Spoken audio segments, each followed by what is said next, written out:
Hey guys, tonight we are going on a journey.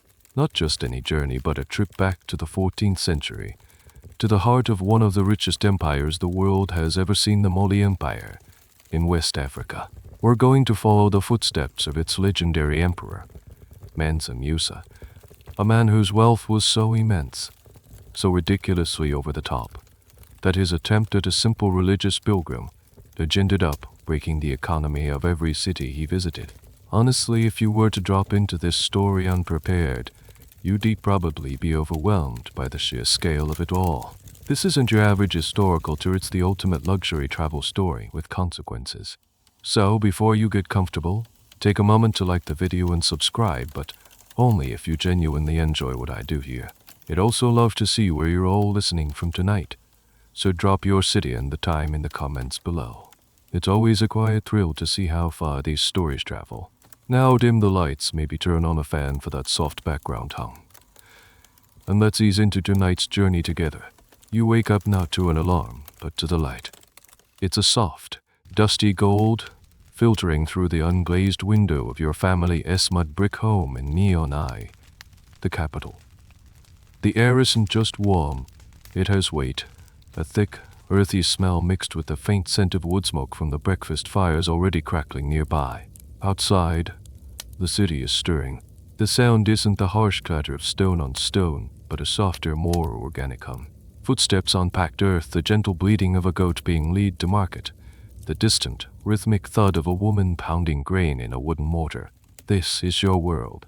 A world built from the rich, red soil of the savannah and sustained by the life-giving waters of the Niger River, which snakes its way through the landscape like a lazy green serpent. Your family aren't nobles or great warriors. You are artisans, perhaps weavers or potters. Your hands familiar with the feel of rock cotton or cool, wet clay. Your life is one of routine comfort and a quiet prosperity that you almost take for granted, because here in the heart of the Mali Empire, wealth is simply in the air you breathe. You wander out into the growing bustle of the morning. The marketplace is the city's beating heart, a kaleidoscope of color, sound, and smell. Merchants with skin tones ranging from deep ebony to the sun-baked brown of desert nomads haggle over prices. Piles of vibrant indigo-dyed cloth sit next to sacks of salt bricks, which are, unbelievably, sometimes worth their weight in gold. And speaking of gold, it's everywhere. Not in the form of shiny coins, which seem so crude, but as a fine, glittering dust. You watch a woman buy a handful of dates, and the merchant doesn't take a coin. He carefully weighs a pinch of gold dust on a tiny, delicate brass scale. It's the currency of daily life.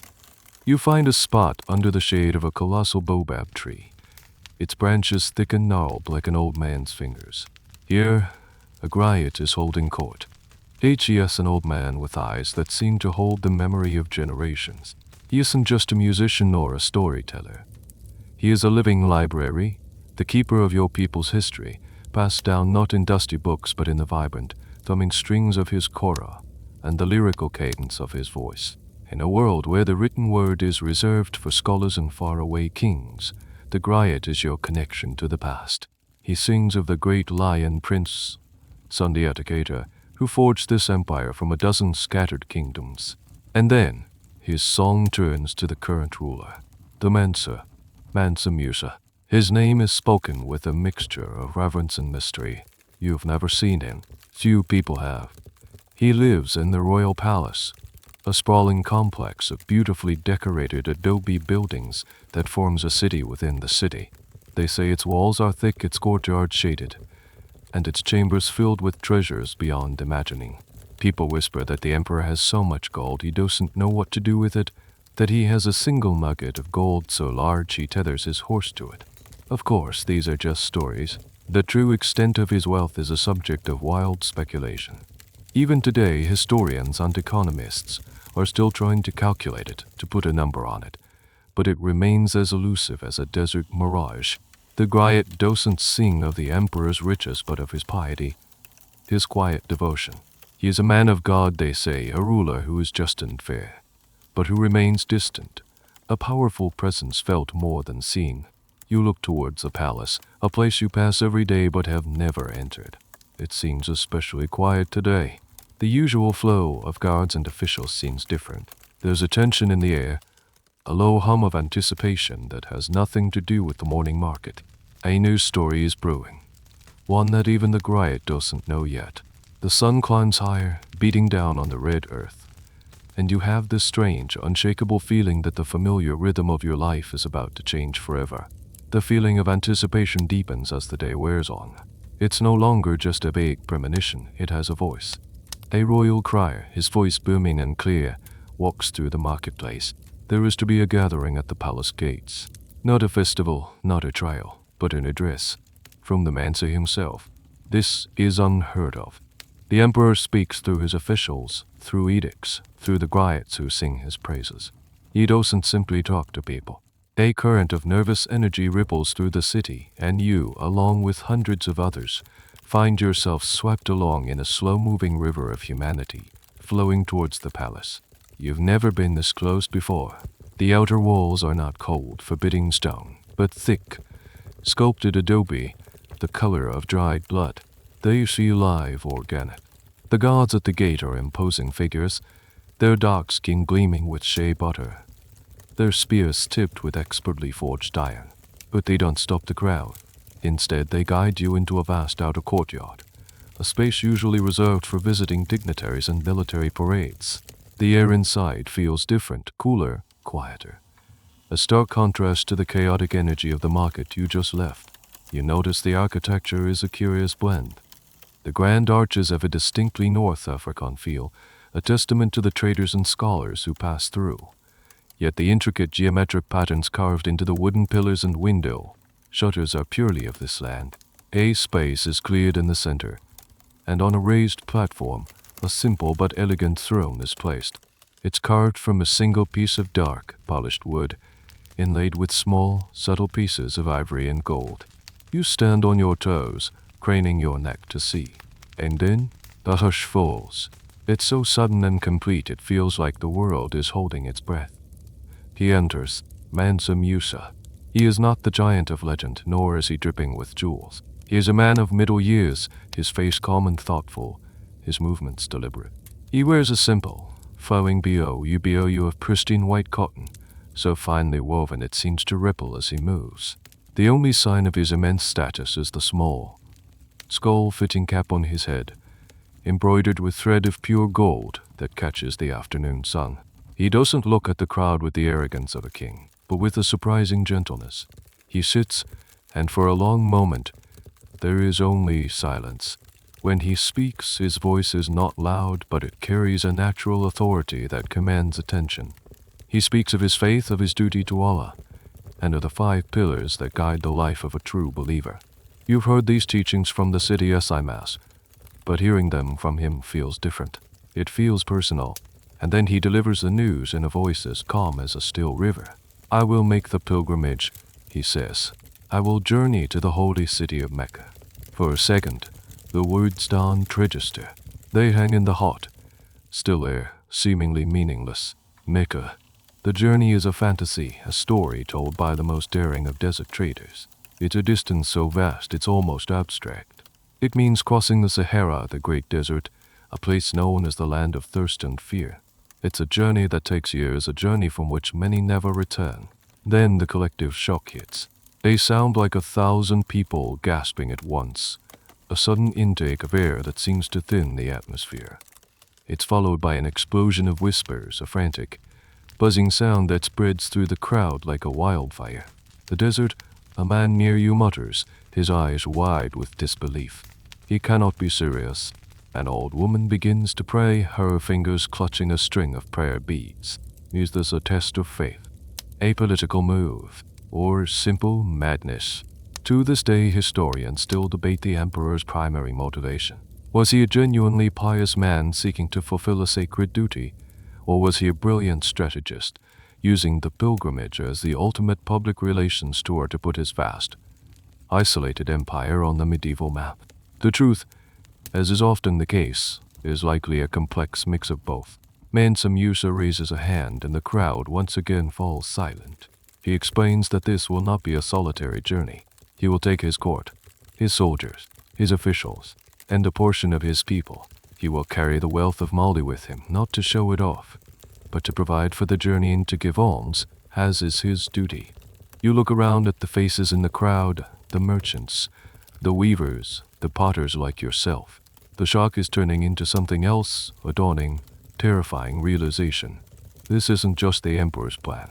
It's now your reality.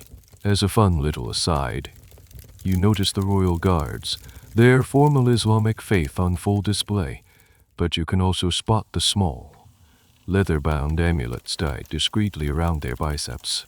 These are gri, filled with verses and traditional herbs, a practice rooted in older, local beliefs. It's a perfect visual of the empire itself, a place where the new faith of Islam didn't erase the old ways, but was woven into them, creating a unique cultural fabric. Dismissed, you stumble back out of the palace courtyard into the familiar sunlight. But nothing feels familiar anymore. The bustling market now seems chaotic and small. The griot songs of past glories feel like children's tales. A new story, a far grander and more uncertain one, is about to be written, and you, somehow, are going to be in it. The quiet life you woke up to this morning is gone, replaced by the shadow of a colossal undertaking. The Emperor's announcement isn't just news.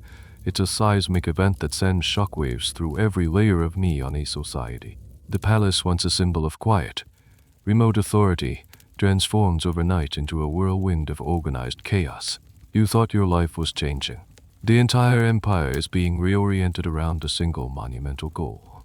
You see it every time you go to the market. Suddenly, the most sought-after goods aren't fine silks or spices from across the desert, but the mundane, practical necessities of a long journey.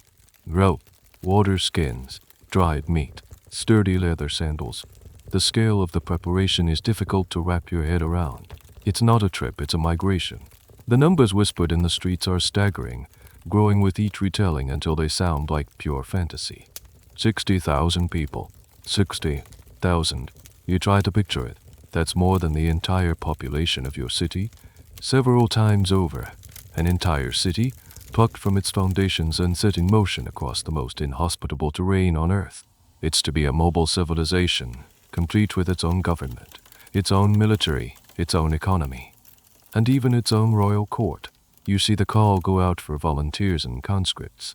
Young men from your neighborhood who once spent their days practicing wrestling or learning their father's trades are now being drilled by stern-faced military commanders in the fields outside the city. They learn to march in formation, to handle spears and bows, not for a war against a rival kingdom, but against the true enemies of this journey, thirst, exhaustion, and the vast, unforgiving emptiness of the desert. Then there are the animals. The sound of braying camels becomes the new background noise of the city. Thousands of them are brought in from the arid lands to the north, creatures perfectly adapted to the world you're about to enter. You watch, fascinated as handlers load them up, not with just a few bags, but with towering piles of supplies. Sacks of grain, bundles of tents, crates of pottery, and of course, the gold. Always the gold. It's said that 80 to 100 camels are being set aside for one purpose alone, to carry the emperor's personal baggage and treasure. This leads to one of the most bizarre and specific logistical challenges you witness. Camel loaders become some of the most important experts in the city. There's a science to it that you never appreciated. You watch them work, their movements precise and economical. They know that an unevenly loaded camel is an angry camel, one that will complain, spit, and refuse to move. A load that's too high will catch the wind and unbalance the animal. They mutter about weight distribution and securing knots. Their work is crucial to the success of this venture as the generals planning the route. Historians often focus on the gold in the spectacle, but the real unsung heroes of this story are the thousands of anonymous logisticians, quartermasters, and cameleers who made it all possible. And what of your own role? As an artisan, you are suddenly in high demand. The royal quartermasters place huge orders. Potters like your family are tasked with creating thousands of sturdy, porous water jars that will keep water cool through evaporation. Weavers are working day and night to produce bolts of cotton cloth for clothing and tents. Leather workers are turning out an endless supply of saddles, harnesses, and bags. Your hands, once accustomed to crafting decorative pieces, are now engaged in mass production. The work is hard and repetitive, but there's a strange sense of purpose to it. You are not just making a pot, you are forging a lifeline for someone, a vessel that will hold the most precious resource in the desert. Among all this frenzy, there's a fascinating, almost comical little detail. The emperor, being a devout Muslim, also requires a mobile mosque. You see the architects and engineers debating this. How do you create a sacred space that can be packed up every morning and rebuilt every evening? They eventually design a small, portable wooden platform for the imam and a system of poles and white banners to delineate a clean, sacred space for prayer, oriented towards Mecca. Even faith requires engineering. The sheer amount of planning is mind-boggling, and the question of who truly orchestrated it is a matter of some academic debate. While Mansa Musa was the visionary, the day-to-day execution likely fell to his council of ministers and military leaders. These were seasoned administrators who governed a vast and complex empire. For them, moving an army was a familiar task. Moving a city, however, was a challenge of an entirely new magnitude. Their ability to organize, delegate, and solve problems on this scale is a testament to the sophistication of the Malian state, a fact often overlooked by Eurocentric historical narratives. As the days turn into weeks, the city of Neon Eye bulges at the seams. It's crowded, noisy, and dusty, filled with strangers from every corner of the empire. The familiar rhythm of your life is gone, replaced by a relentless, forward-driving hum of preparation. You look at the piles of goods, the lines of camels, the columns of marching men. The emperor's plan is no longer an abstract idea. It has taken physical form. It is a sprawling, breathing beast of an enterprise, and very soon it will begin to move. Before the journey, gold was an abstract concept to you. It was the dust merchants used for transactions, the subtle embroidery on the emperor's cap. Now, you understand it as the empire's very lifeblood. The preparations for the pilgrimage peel back the curtain on the sheer, glittering reality of Mali's wealth, and you are given a front row seat to the process. The emperor decreed that the expedition would be financed not by levying new taxes on his people, but by drawing directly from the royal treasury and the empire's legendary mines. It was a gesture of goodwill, but also a staggering display of power. You hear stories from the men conscripted to work in the treasury, their eyes still wide with wonder. They speak of rooms, not chests, filled with gold. Not just dust, but nuggets. Lumps of raw, unrefined gold, some as big as a man's fist, piled in corners like common stones. The primary source of this incredible wealth came from the gold fields of Bambouke, Bre, and Galam, regions nestled along the upper Senegal and Niger rivers. This was the kind of deep shaft mining you might imagine. For centuries, gold in West Africa was primarily alluvial, found in riverbeds and surface deposits. You get a chance to see this process firsthand when a special detachment is sent to one of the nearby river sites for a final withdrawal from nature's bank. It's surprisingly low-tech. Teams of men and women stand waist-deep in the reddish-brown water, scooping up gravel and sand with large calabash gourds. They swirl the contents with a practiced, gentle motion, allowing the lighter sand and pebbles to wash over the side, while the heavier gold particles sink to the bottom. It's a slow, back-breaking process repeated hundreds, thousands of times a day under the hot sun. What they are left with is a small amount of glittering dust and tiny flakes. It seems like so little, the result of so much effort. But when the efforts of thousands are combined, the dust becomes a stream, the stream a river, and the river, an ocean of gold. The real secret to the empire's wealth, a fact that historians still puzzle over the exact mechanics of, was the man's absolute control over the supply. All large gold nuggets found in the empire were, by law, the property of the emperor. Common people could trade in gold dust, T-bar. But the solid chunks, nuggets, belonged to the crown. This created a fascinating tiered system. It also allowed the emperor to manage the gold supply, preventing inflation by keeping the most valuable pieces out of general circulation. His decision to now take a significant portion of these nuggets out of the treasury and into the world was, in hindsight, a decision to unleash a controlled flood. Back in Neon Eye, the gold arrives from the mines and treasuries under heavy guard. It's then taken to a designated courtyard where it is processed for the journey. This is where the spectacle truly begins.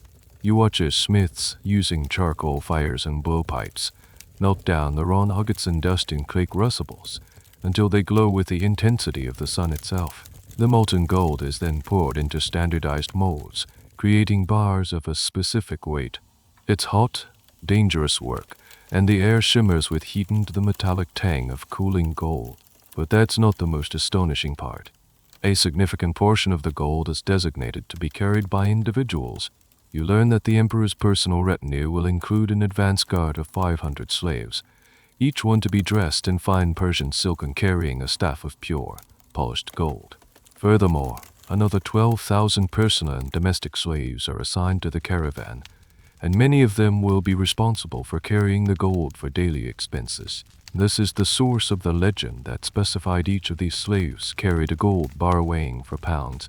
While the exact weight is debated by scholars, the image is what stuck in the world's memory, a procession of thousands of ordinary people, each bearing an extraordinary burden of wealth. You see the gold staffs being made. They are not just crude lumps, they are works of art, polished until they gleam. Their weight a testament to the riches they represent. You see the gold bars being packed into leather satchels, ready to be distributed. The sheer logistics of securing this much portable wealth are immense. The emperor isn't just taking money with him. He is taking a physical piece of the empire's power and placing it on the backs of his people and his camels. One small, curious detail you overhear is about the washing of the gold.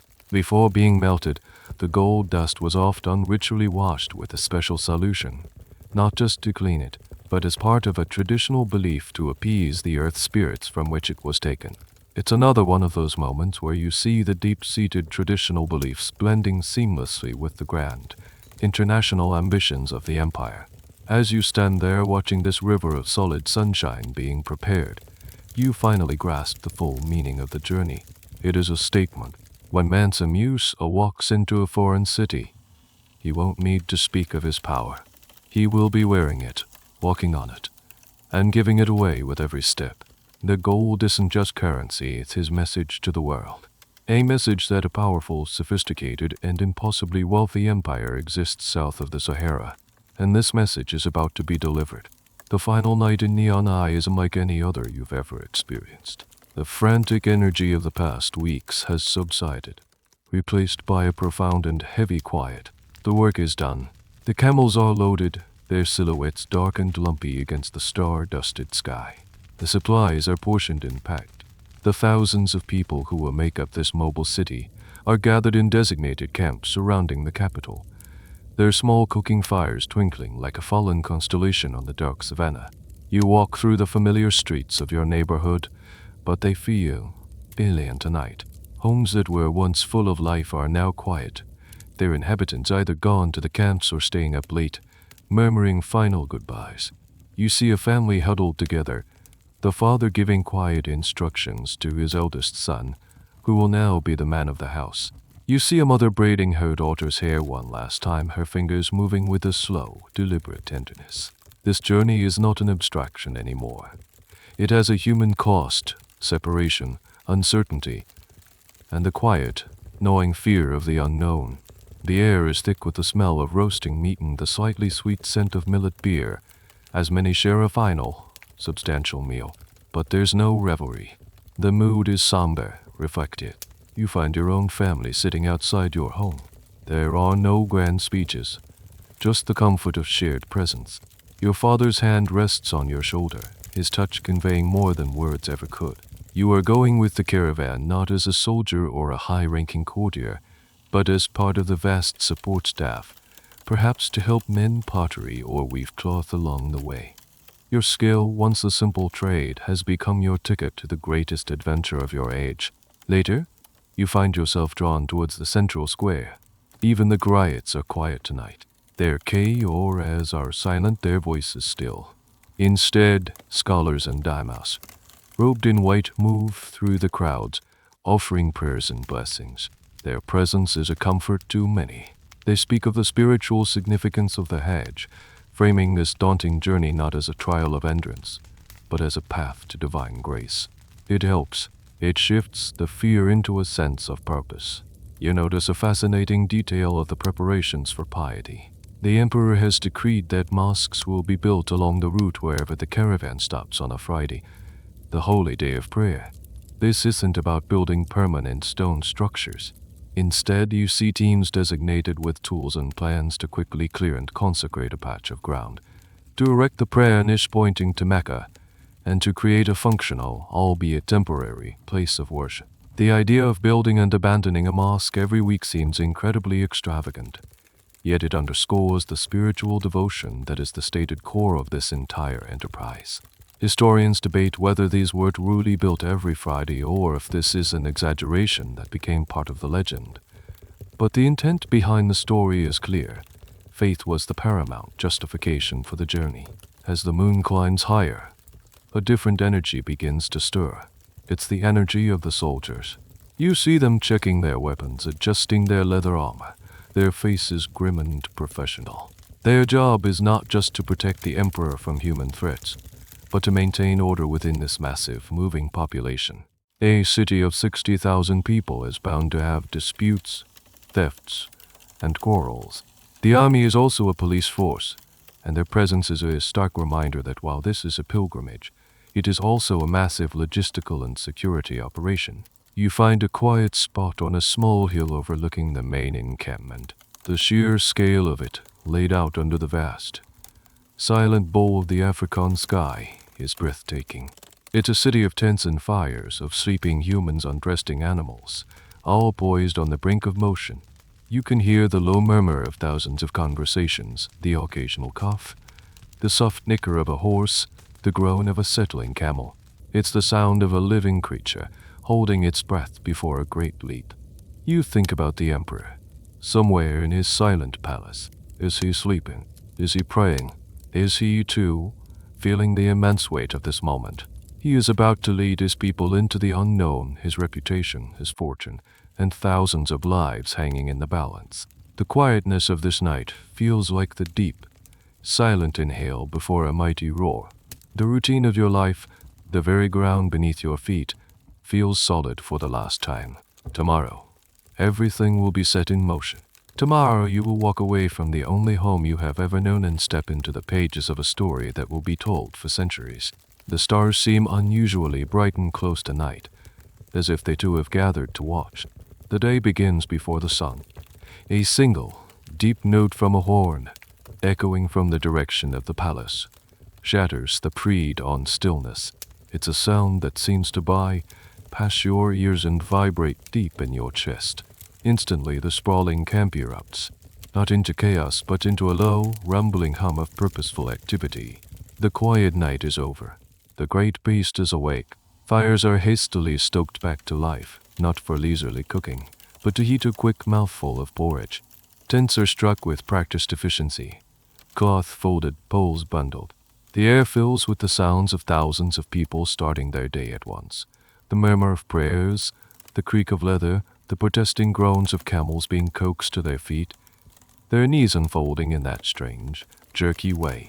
You perform your own small tasks, rolling up your sleeping mat, securing your meager personal belongings, your hands moving almost automatically, your mind still trying to process the enormity of the moment. As the eastern sky begins to bleed with pale, pearly light, the organization becomes clear. This isn't a single mob of people. It's a meticulously ordered procession. Messengers on swift horses gallop along the edges of the encampment, shouting orders, directing different sections to their designated places in the line. It's like watching a weaver work a colossal loom, pulling different colored threads into a coherent pattern. The soldiers form the outer perimeter, a moving wall of spear points and leather shields. The merchants and their heavily laden pack animals form another section. The scholars and officials, a river of white and blue robes, gather near the center, and then comes the heart of the procession, the royal household. You catch a glimpse of the 500 heralds, the ones you heard about. They are just as the stories promised, dressed in shimmering silk, each holding a gleaming staff of solid gold.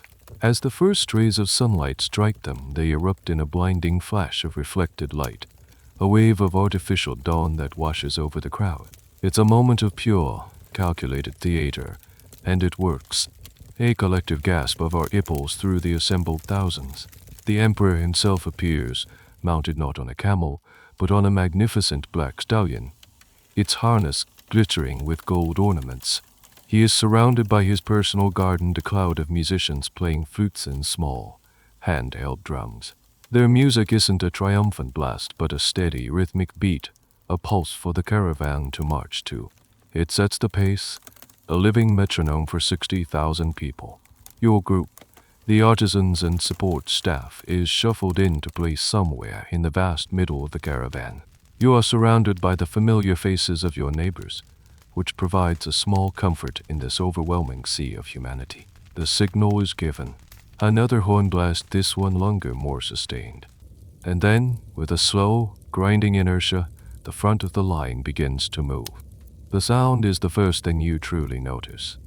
It's not the individual footsteps, but the collective shuffling, scraping, and tramping of 60,000 people and thousands of animals. It's a sound like a river of gravel, a low, constant, earth-shaking rumble. The ground beneath your feet vibrates. You take your first step, then another, falling into the rhythm of the person in front of you. You are no longer an individual. You are a single cell in a vast, moving organism. You turn your head for one last look at Neon Eye. Your home. It looks smaller from a distance, the grated obi walls of the palace, seeming less imposing. You see figures on the rooftops, the people left behind waving. A knot tightens in your throat. This is it. This is the moment of severance. The finality of it is a cold weight in your stomach.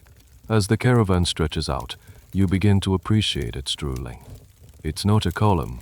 It's a ribbon of life stretching for miles across the savannah. You can't see the front, and you can't see the back. You are simply in the middle of it. Dust, kicked up by the countless feet ahead of you, begins to fill the air, creating a permanent, hazy cloud that you will live and breathe in for the foreseeable future. It coats your tongue and stings your eyes. One of the curious historical debates is about the exact route taken during these first few weeks. While the general direction was northeast towards the Sahara, the specific path out of the capital isn't precisely documented. It was likely a known, established trade route, but one that had never had to support this volume of traffic. The leaders would have had to plan meticulously, moving from one known water source to the next, a life or death calculation that would dominate the entire journey. You see a small practical detail you hadn't considered: sanitation. A designated corps of laborers walks along the edges of the caravan, their job simply to dig latrine trenches at every stop and cover them over before the main group arrives. It's an unglamorous but essential task, a small piece of civic planning that prevents the moving city from poisoning itself. It's a reminder that history isn't just made of grand gestures, but of countless small, practical solutions to mundane problems. The sun is higher now, beating down on your shoulders. The initial excitement has worn off, replaced by the simple, monotonous reality of walking. Left foot, right foot, the rhythmic beat of the drums is a distant throb. The glittering gold of the heralds is lost in the dust. This is what the next months, perhaps years of your life will be. One step, and then the next, into the vast, unknown continent. The first few days blend into a grueling, yet surprisingly orderly routine. Life is stripped down to its bare essentials: walking, eating, sleeping. You wake before dawn, walk all day, and make camp as dusk settles. The concept of a home, a single place to return to, dissolves. Home is now a process, a ritual. It's the unrolling of your sleeping mat, the familiar faces you huddle with around a small fire, the shared pot of grain boiling over the flames. You quickly learn that the caravan is not just a procession. It's a fully functioning, mobile society with its own rigid structure and unwritten rules. You have your designated place, and you learn not to stray from it. The soldiers on the perimeter are not just for show. They maintain a strict discipline, ensuring the column doesn't spread out to thin or bunch up too much. Moving this many people and animals is like managing the flow of a river. To fasten it floods, to slow it stagnates.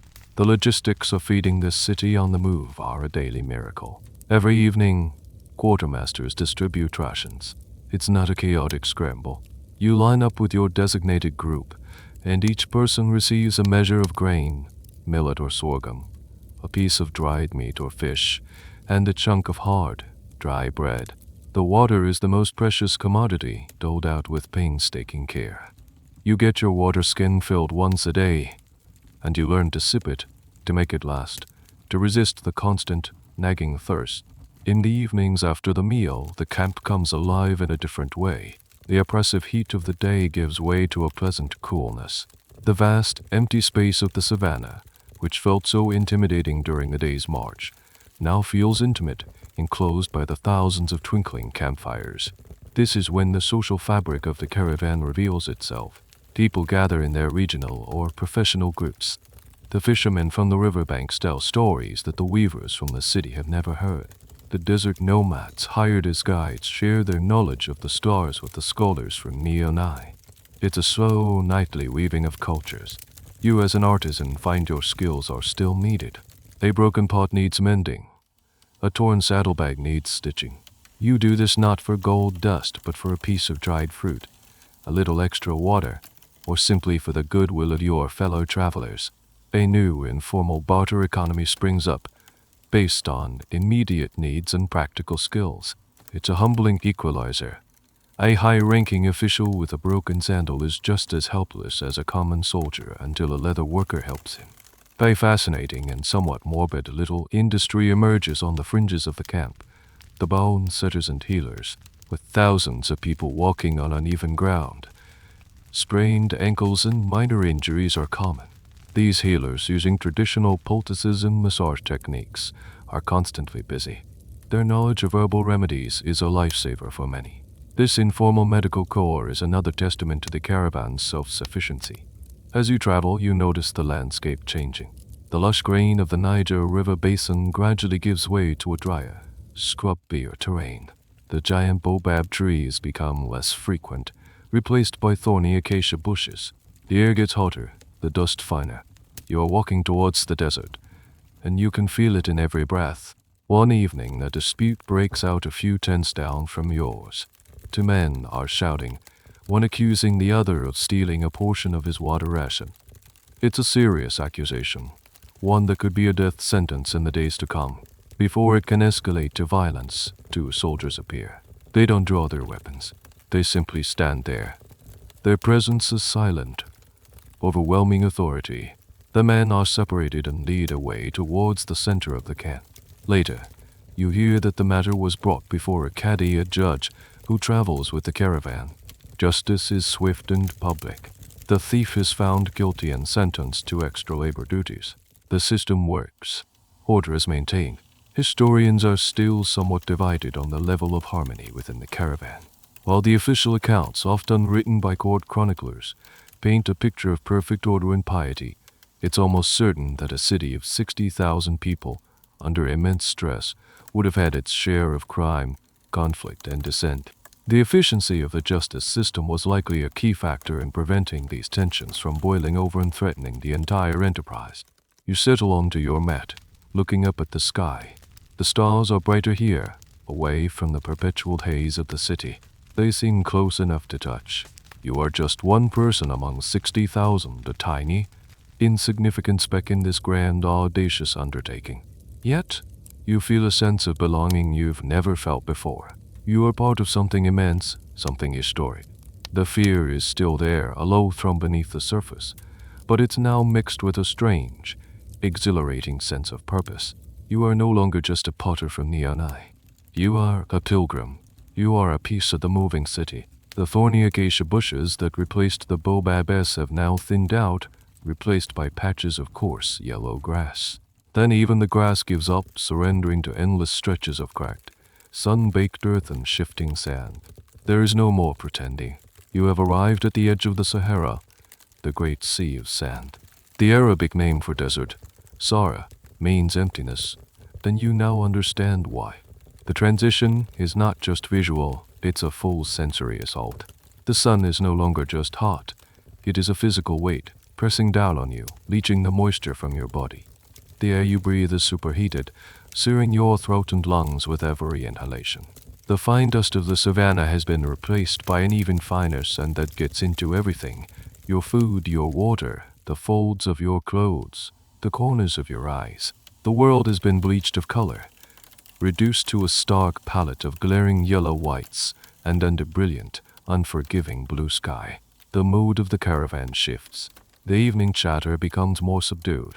The rhythmic marching songs of the first weeks have faded, replaced by a grim, plodding silence. The only sounds are the relentless shuffling of feet, the creaking of leather, and the whisper of the wind across the dunes. The desert imposes a kind of forced meditation, stripping away all but the most essential thoughts. Your world shrinks to the space immediately around you, the heels of the person in front, the feel of the hot ground through the soles of your sandals, the precious weight of the water in your skin. Your tour guides, once just peripheral figures, now become the most important people in the caravan. These are the blue men of the desert, their skin stained by the indigoed eye of their flowing robes and turbans, which they wear wrapped around their faces to protect them from the sun and sand. They move with a quiet confidence that is both reassuring and deeply intimidating. They seem to be part of this harsh landscape, not just visitors to it. You watch them, fascinated as they navigate. They don't use maps. They read the sun, the stars, the shape of the dunes, the texture of the sand, the direction of the wind, subtle cues that are completely invisible to you.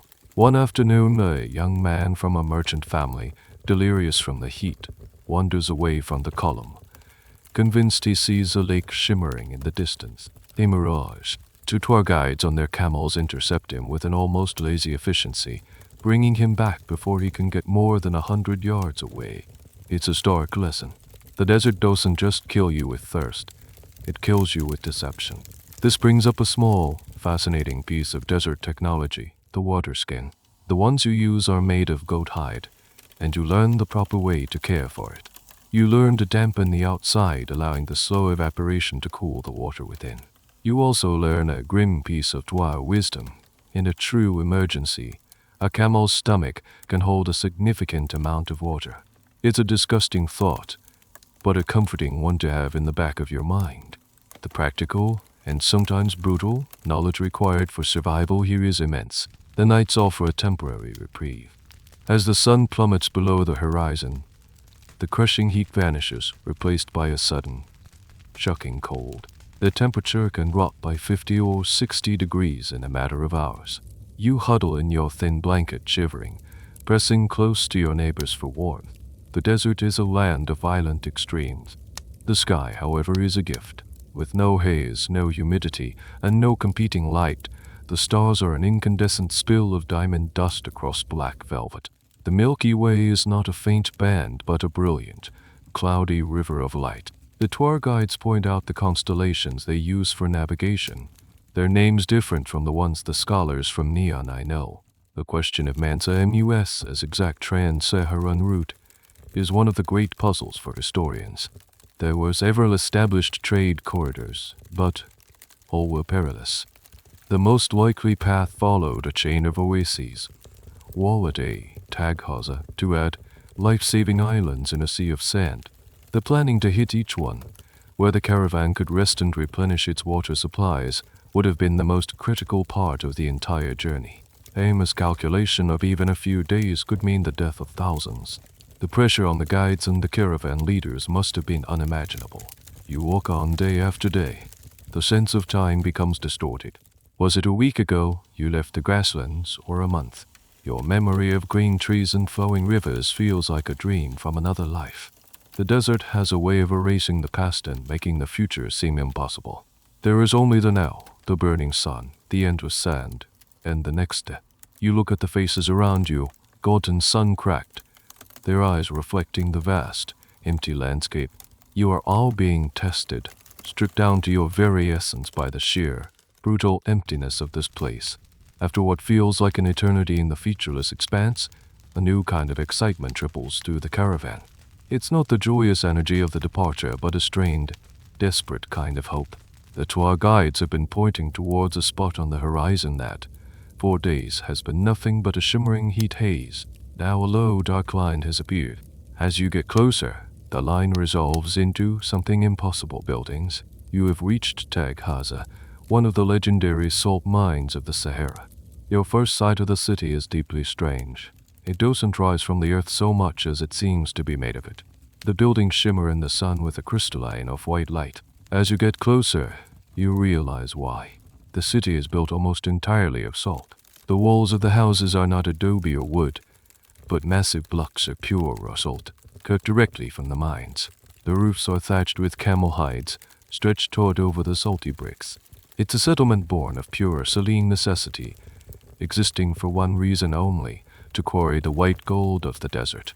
The air here tastes of salt, the fine, briny dust that coats your lips. The people who live here are not Malianese. They are mostly slaves, managed by representatives of the Tuareg tribes who control the mine and the trade routes. Their skin is weathered, their movements slow and deliberate, as if worn down by the sheer salinity of their existence.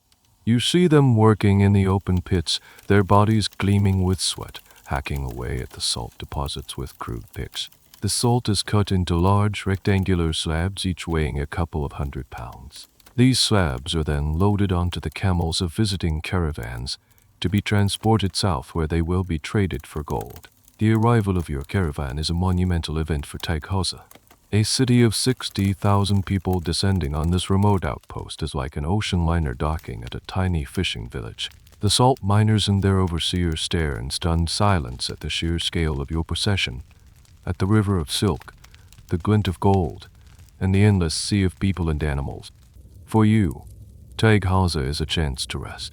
The pace of the march slows, and for a few days, you do not have to walk from sunup to sundown. The water here comes from brackish wells, and while it doesn't taste good, it is plentiful enough to replenish the caravan's dwindling supplies. The emperor, true to his word, showers the local overseers with gifts of gold dust, securing not just water and salt for the journey ahead, but also fresh guides and information about the route. You get to witness the strange economy of this place up close. Here, salt is the bedrock of life, used for building, for currency, for preserving the very little food they have.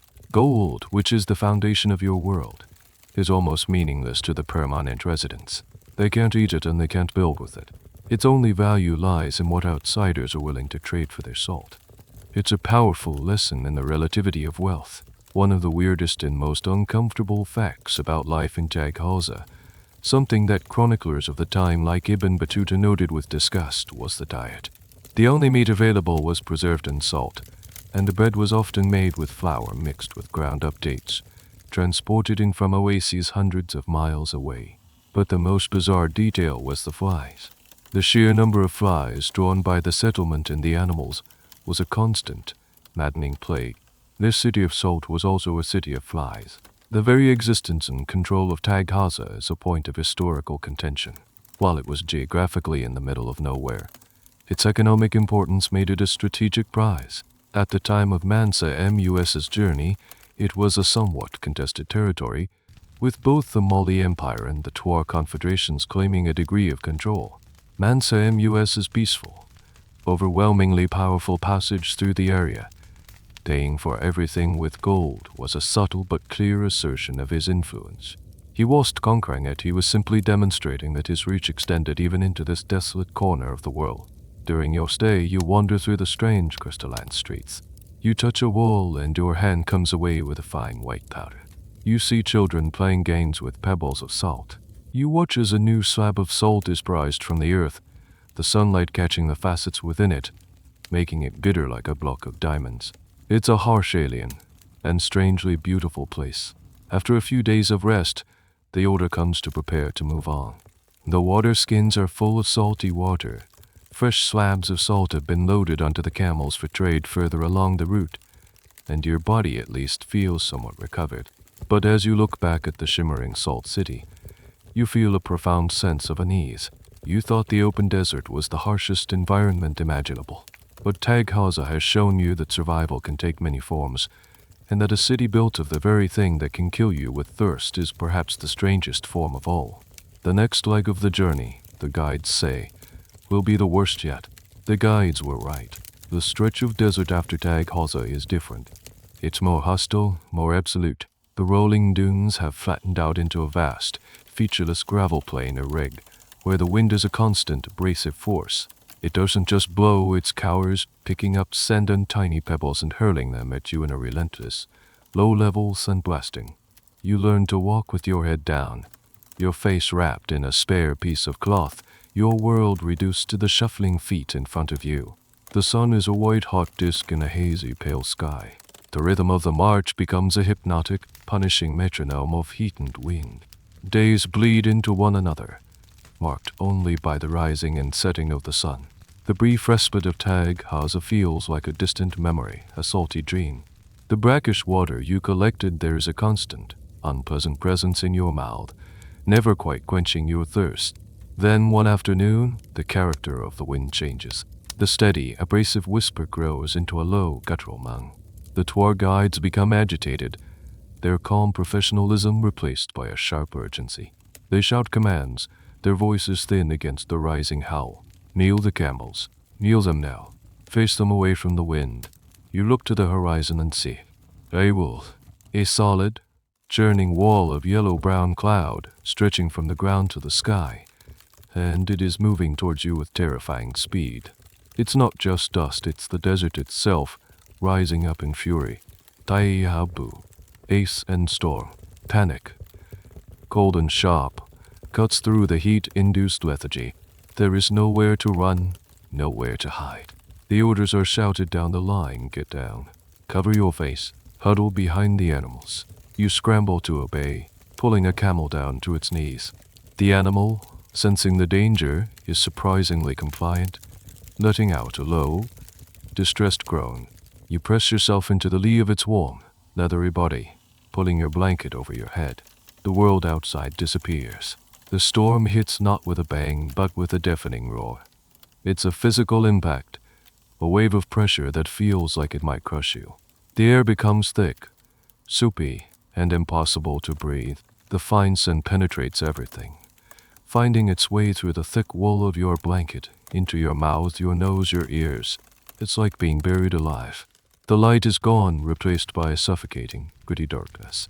The sound is an all-consuming, unholy shriek, a million tormented voices howling at once. You lie there, curled into a ball, trying to control your breathing, taking tiny, shallow sips of the foul air. The camel beside you is a solid, comforting presence, a living shield against the storm's fury. You can feel its body tense, its muscles trembling. Time loses all meaning. Is it minutes? Hours? You are suspended in a timeless vortex of noise and darkness. Your entire existence is reduced to one simple, primal goal, to keep the sand out of your lungs. You think of the gold, the tons of gold dust carried in sacks on the backs of other camels. What is happening to it? Is it being blown away, scattered across the dunes, lost forever? The thought is absurd. Here in the heart of the storm, the world's greatest fortune is as useless and vulnerable as you are. Wealth, power, status, the storm scours them all away, leaving only the fragile, terrified core of life. There's a curious little anecdote that circulates among desert travelers, though it's likely more folklore than fact. They say that if you're caught in a sandstorm, you should listen for a high-pitched singing sound. This is the sound of the dunes themselves vibrating and shifting, and it's said to be a sign that the worst of the storm is about to pass. Whether or not it's true is a matter for acoustic Ians and mystics to debate, but in your terrified state, you find yourself listening for it, straining to hear anything other than the demonic howl of the wind. And then, as slowly as it began, the fury starts to subside. The roar lessens to a moan, then a whisper. The suffocating pressure lifts. A dim, orange light filters through your blanket. You cautiously lift your head. The world is transformed. Everything is coated in a thick, uniform layer of fine, yellow sand. The air is still hazy, the sun a dim, powerless circle in the sky. The caravan is a lumpy, half-buried landscape of camels and people, slowly stirring back to life. People begin to stand up, shaking the sand from their clothes, coughing, spitting out the grit. You look around. The procession is in disarray, the neat lines shattered. But you are alive. The caravan has weathered the storm. The camels, those incredible ships of the desert, have held their ground. The cost, however, is not yet clear. Supplies may be lost, animals injured. The guides immediately begin taking stock, their faces grim. The journey has just become immeasurably harder. The desert has shown its teeth, reminding everyone that it is the true ruler of this land, and you are only here on its sufferness. The aftermath of the sandstorm is a grin to blow of survival. The caravan is battered, but not broken. The immediate task is to regroup and assess the damage. People call out for their family members, their voices strained and hoarse. Leaders of each section conduct a hasty census. Miraculously, the human losses are minimal, a testament to the guides' quick thinking and the life-saving bulk of the camels. The real cost is in supplies and morale. Several pack animals, unable to withstand the storm's fury, have perished, their burdens of food and water buried somewhere under the newly shifted sands. More critically, the storm has disoriented everyone, wiping the subtle navigational landmarks from the landscape. For a day, you remain stationary, a city of survivors digging itself out. The mood is heavy, the usual camp chatter replaced by a weary silence.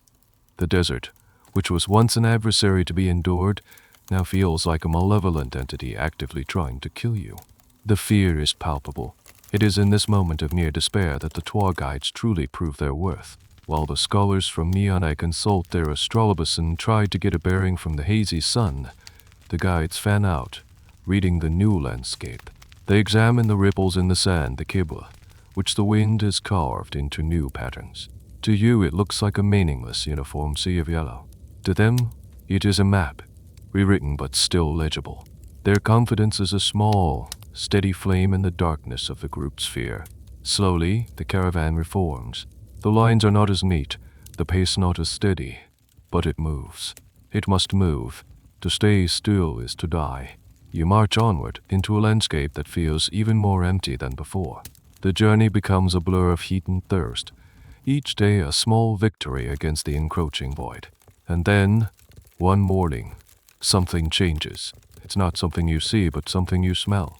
On the wind, which for weeks has carried nothing but the dry, sterile scent of sand, there is a new note, a faint, barely perceptible scent of damp earth, of vegetation. You dismiss it at first. A trick of the mind, another mirage. This time for the nose. But then you see others lifting their heads, sniffing the air with a look of dazed disbelief. A low murmur spreads through the ranks. Water, life. The guides confirm it. You are approaching the Nile Valley. The name itself sounds like a prayer on your lips. The Nile, a river you have only heard of in stories, a mythical waterway that flows through the heart of Egypt. Another land of legends. The pace of the march quickens. The exhaustion that has settled deep in your bones is burned away by a fresh surge of adrenaline. People start to walk faster, craning their necks, desperate for the first glimpse. The landscape begins to change subtly at first. A patch of tough, weary grass, a stunted, hardy bush. These small signs of life are met with cries of joy. Finally you see it. From the crest of a low, sandy ridge, you look down, and your breath catches in your throat. It is a line, a vibrant, impossible line of vivid green, cutting straight through the endless beige of the desert. It's so sharp, so defined. It looks like a painter's stroke on a canvas. The Nile River Valley. Life. As you descend from the ridge, the feeling of walking on sand gives way to the glorious sensation of solid, dark earth beneath your feet. The air grows thick and humid, heavy with the smell of river water, mud, and decaying plants, the most beautiful scent you have ever known. You see palm trees, their fronds rustling in the breeze. You see fields of crops, a shocking, electric green. The caravan doesn't march into the valley, it spills into it, a flood of weary, half-starved humanity. The discipline of the march dissolves. People run towards the first irrigation canal they see, falling to their knees, splashing the muddy water on their faces, weeping with relief. The soldiers don't even try to stop them. For this one moment, there are no rules. You reach the banks of the great river itself. It is wide, slow-moving, and brown. Nothing like the clear, fast-flowing streams of your homeland. But it is the most beautiful thing you have ever seen. You plunge your hands into it, the coolness a shock to your system. Historians have debated which part of the Nile the caravan would have first reached. Given their northeastern trajectory, it was likely somewhere in Upper Egypt, in the region then known as Nubia, which was under the control of the Mamluk Sultanate based in Cairo. The arrival of this immense, unannounced foreign host must have been a terrifying sight for the local villagers. A small historical tidbit. The relationship between the Mali Empire and the Mamluk Sultanate was complex. They were distant, powerful Islamic states, aware of each other through trade, but direct contact was rare. This journey was about to change that dramatically. For now, all politics are forgotten. The caravan makes camp in a grove of palm trees. For the first time in months you have shade. You have abundant, if not entirely clean, water. That night, the campfires burn brighter. The sound of music returns, a tentative melody from a single flute at first, then joined by a drum, and then another. The griots, their voices raspy from the desert, begin to sing again.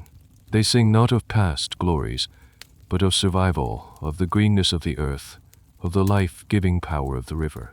You lie on the soft ground, not sand, and listen. You have crossed the sea of sand. You have survived. But the journey is not over. Ahead of you lies the next great challenge, the city of Cairo, the jewel of the medieval Islamic world. The journey up the Nile towards Cairo is a dreamlike procession. After the brutal monochrome emptiness of the Sahara, the river valley is a sensory explosion. The world is a symphony of greens and browns, teeming with life. You pass villages nestled among palm groves, their mud brick houses the same color as the fertile soil. You see farmers guiding water buffalo through flooded paddy fields, their silhouettes stark against the bright sky. Fishermen cast their nets into the slow-moving river from small papier skiffs. It's a landscape that has been cultivated for thousands of years, and you can feel the weight of that history in the very air you breathe. Your caravan, this immense river of people from a world away, is a spectacle that brings the entire valley to a standstill. Villagers line the banks of the river, their faces a mixture of awe, fear, and pure, unadulterated curiosity. They have seen trade caravans before, small strings of camels and merchants. They have never seen anything like this. They stare at the thousands of soldiers, the opulent silks worn by the courtiers, and above all, the glinting gold staffs carried by the heralds who march at the front. The message that Mansa Musa intended to send is being received, loud and clear, long before he reaches the capital. As you draw closer to Cairo, the signs of a great metropolis begin to appear. The river traffic thickens. Large, sail-driven feluccas, laden with grain and stone, ply the waters. The villages become larger and more frequent, until they merge into a sprawling, continuous settlement. Then you see them, the first minarets. Thin, elegant spires piercing the skyline, symbols of a city renowned throughout the known world for its piety and learning. Your arrival at the gates of Cairo is not a quiet affair. News of your approach has preceded you by weeks, growing more fantastical with each telling. By the time you arrive, the people of Cairo are expecting a mythical king from a land of fables, and Mansa Musa does not disappoint. The caravan pauses outside the city walls, reforming into its most spectacular processional order. The golden staffs of the heralds are polished until they blaze in the Egyptian sun. The emperor's finest horses are brought forth, draped in embroidered silk. You march through the city gates, and the noise is overwhelming.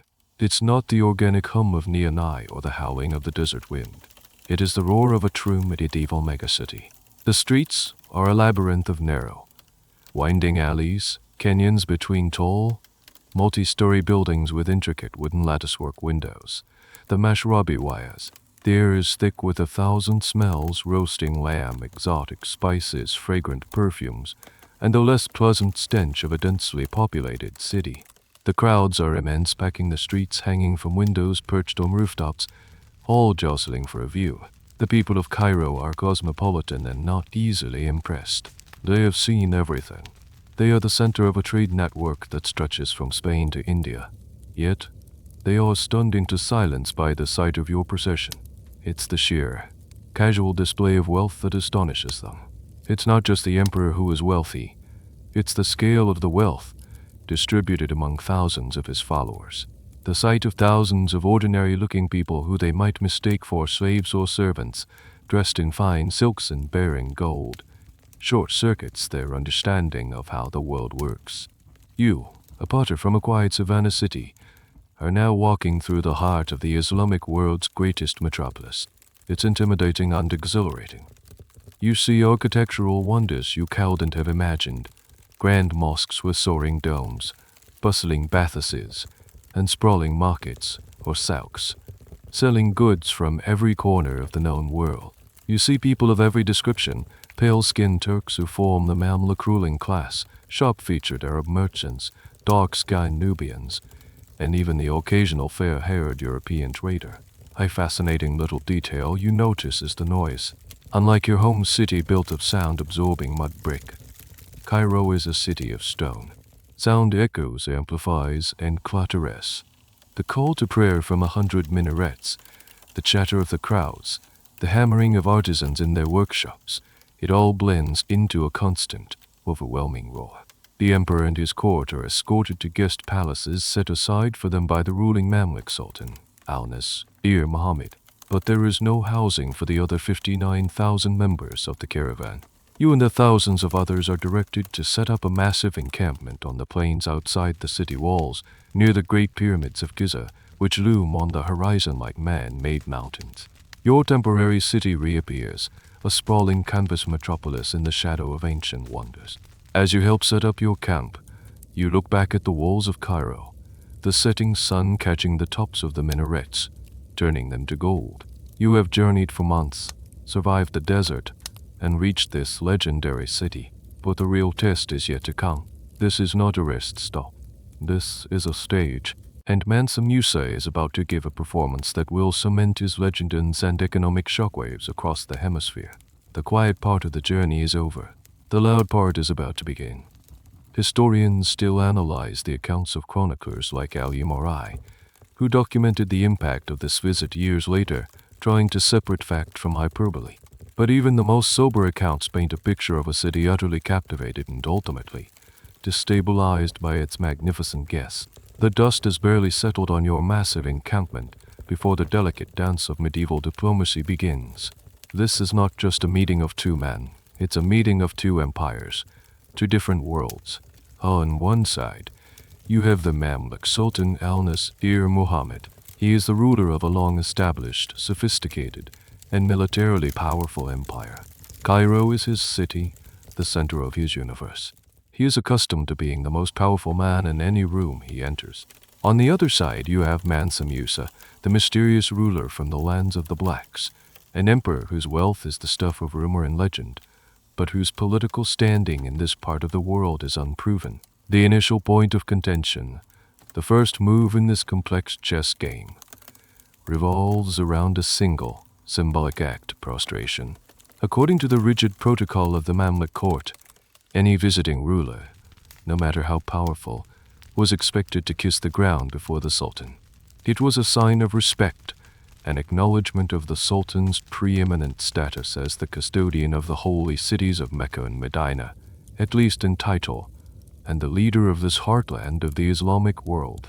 When the invitation comes for Mansa Musa to meet the Sultan, this expectation is made clear, and Mansa Musa refuses. The news of his refusal sends a ripple of shock through both the Cairene court and your own caravan's leadership. It is a bold, almost reckless move. To refuse the Sultan's protocol in his own palace is a grave insult. You hear the discussions whispered among the officials in your camp. What is the Mansa thinking? Is he arrogant? Is he naive about the customs of this land? Or is this a calculated power play?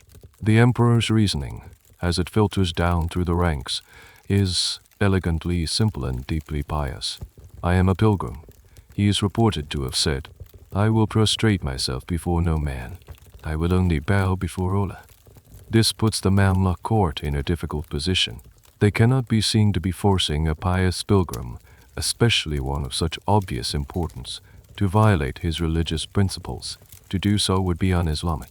Yet, they cannot allow their sultan to be snubbed.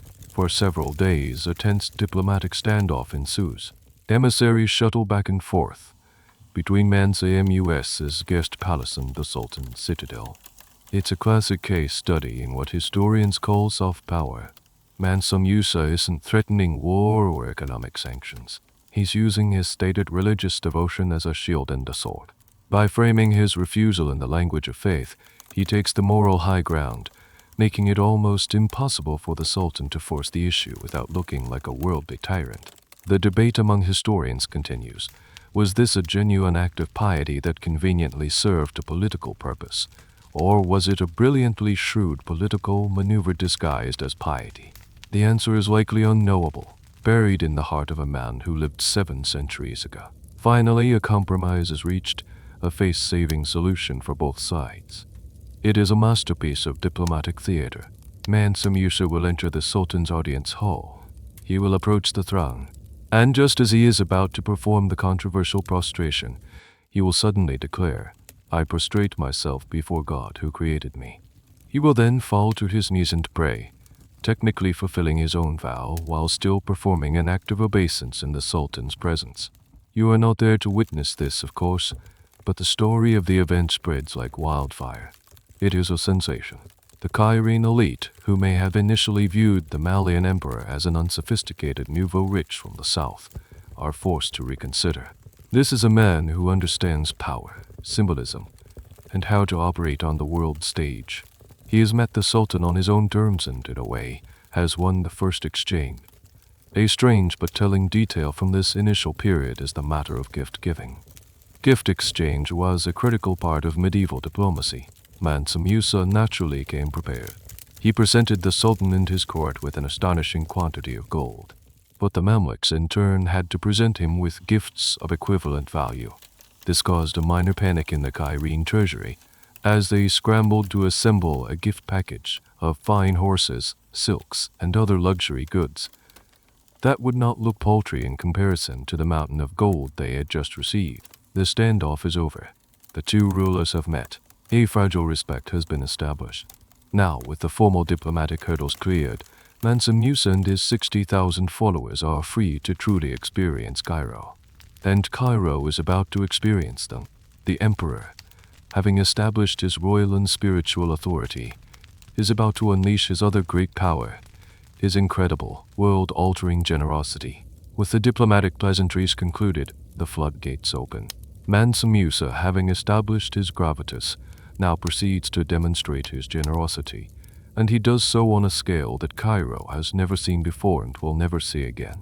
The emperor begins to spend, and more importantly, to give away his gold with a casual, almost reckless abandon. The process begins with the court. Every Mamluk official, every courtier, every emir who had anything to do with his reception receives a lavish gift of gold. Not a small pouch of dust, but heavy bags of it, sometimes entire bars. The Cairene elite, who are themselves no strangers to wealth, are flabbergasted by the sheer volume. But this is just the beginning. The emperor then turns his attention to the city itself. He seems to view Cairo as a vast vessel to be filled with his piety, and his piety is expressed through charity. He rides through the streets not with the pomp of his initial entry, but with a smaller, more intimate retinue. And he gives. He gives to the merchants in the famous Khan Elka Lily Market, not in exchange for goods, but simply as a gift. He gives to the scholars at the Al-Azhar Mosque, endowing them with funds for their studies. He gives to the keepers of holy shrines, the builders of mosques, the teachers in the schools. And then, he gives to the poor. This is what truly cements his legend in the popular imagination of the city. As he passes through the crowded alleyways, he has servants who carry sacks of gold dust. He hands it out to the beggars, the orphans, the widows, anyone who approaches him with a hand outstretched. You, from your vantage point in the sprawling camp outside the city, hear the stories every day. Travelers and traders coming back from the city speak of it with wide-eyed disbelief. He doesn't count it, one merchant says, his voice full of awe. He just gives it. You venture into the city yourself, a small group of you sticking together, feeling both anonymous and conspicuous in the bustling crowds. You witness it firsthand. A crowd gathers around a street corner, and you see the cause. A group of the emperor's men are distributing alms. There's a crush of people, hands reaching, voices calling out. And the Malianess are there calmly scooping gold dust into outstretched palms. It's a scene of chaos and pure, unadulterated joy. For the poor of Cairo, It is as if a river of sunlight has been diverted into their streets. The effect is immediate and intoxicating. A wave of euphoria sweeps the city. Mansa Musa becomes a folk hero overnight. His name is on every owner's lips. He is the pilgrim king, the lord of the gold, the most generous man on earth. The griots in your own camp compose new songs, not about his wealth, but about his kindness, his boundless charity. The narrative is perfect. He is not a hoarder of treasure, but a pious conduit for God's bounty. A curious little side effect of this massive influx of new money is the sudden boom in the luxury goods market. People who have never had more than a few copper coins in their life suddenly have a handful of gold dust. What do? They spend it. The markets for silks, perfumes, spices, and fine foods are overwhelmed with new customers. For a brief, shining moment, it feels like a golden age has dawned. Everyone is rich. Everyone is happy. This unparalleled generosity raises a question that historians still ponder. What was the true motivation? The simplest answer is piety. Giving alms, zakat, is a fundamental pillar of Islam, and for a man of Mus's wealth, the appropriate amount of alms would be immense. But it's hard to ignore the political and social impact. This act of gold diplomacy was more effective than any army. He was just visiting Cairo. He was conquering its heart. He was building a reputation that would echo across the Mediterranean and into Europe. His generosity was an advertisement for the power and sophistication of his empire, a message delivered not through pronouncements but through action. You watch as a Cairene man, his face etched with a lifetime of poverty, stares at the glittering dust in his palm as if it were a dream. He looks up at the Malian officials with tears in his eyes, bowing his head in gratitude. It's a powerful, moving sight. It feels like a moment of pure, unblemished good. You feel a swell of pride. This is your emperor. This is the wealth of your homeland, being used to bring joy to the world. It's a beautiful, intoxicating thought. But you and the emperor are about to learn a very hard lesson in economics. The golden rain that feels so wonderful as it falls is about to cause a catastrophic flood. The golden euphoria that swept through Cairo lasts for a few weeks, a brilliant, shimmering bubble of prosperity. But bubbles by their very nature are fragile. The first signs that something is wrong are subtle, easy to miss unless you are paying attention. You notice it in the market. You go to buy a piece of bread, something you've done a dozen times since arriving. The price has changed. It's a little higher. The baker shrugs, complaining that the cost of flour has gone up.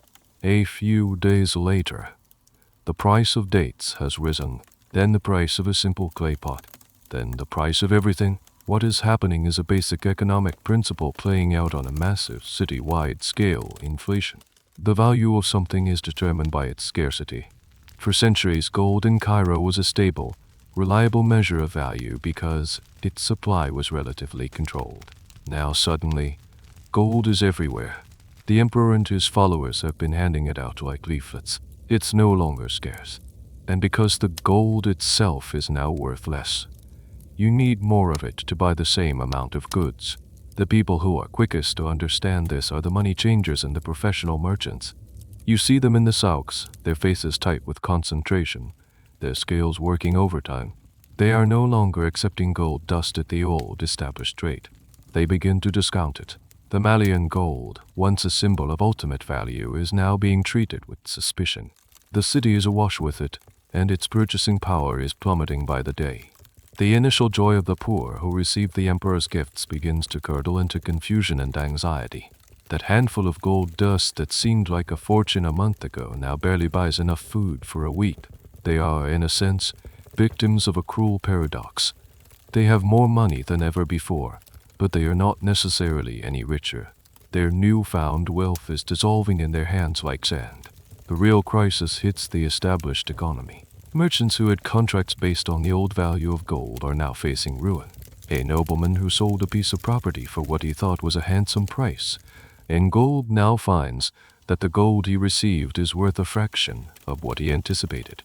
The entire financial system of Cairo, a system built on trust and the stable value of gold, is thrown into chaos. Debts become unpayable, contracts are broken, and a wave of financial panic begins to spread. A small, almost comical detail illustrates the absurdity of the situation. The official gold coin of the Mamluk Sultanate was the dinar. Suddenly, the value of the raw gold dust being handed out by the Malianess is so low that it takes a huge pile of it to equal the value of a single state-minted gold coin. The emperor's gesture of generosity has, ironically, made the Sultan's own currency more powerful and sought after. From your camp, you see the consequences. A steady stream of Cairenes visiting your encampment to trade in socialized windows. Their faces are no longer full of awe and friendliness. They are resentful, suspicious. They look at you, the people of the Golden Caravan, as the source of their problems.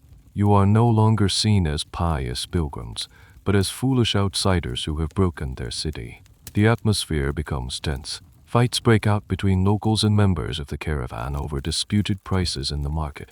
This economic collapse is the subject of intense study by historians and economists to this day. The chronicler Al-Umarai, writing about a decade later, interviewed people in Cairo who still remembered the visit. They told him that the value of gold had plummeted and had not fully recovered even 12 years later.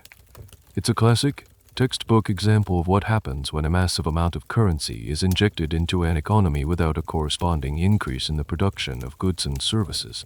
Mansa Musa, in his desire to do good, had inadvertently committed an act of economic warfare on his hosts. You walk through the streets of your own camp, and the mood is somber. The pride you felt has been replaced by a sense of collective guilt and confusion.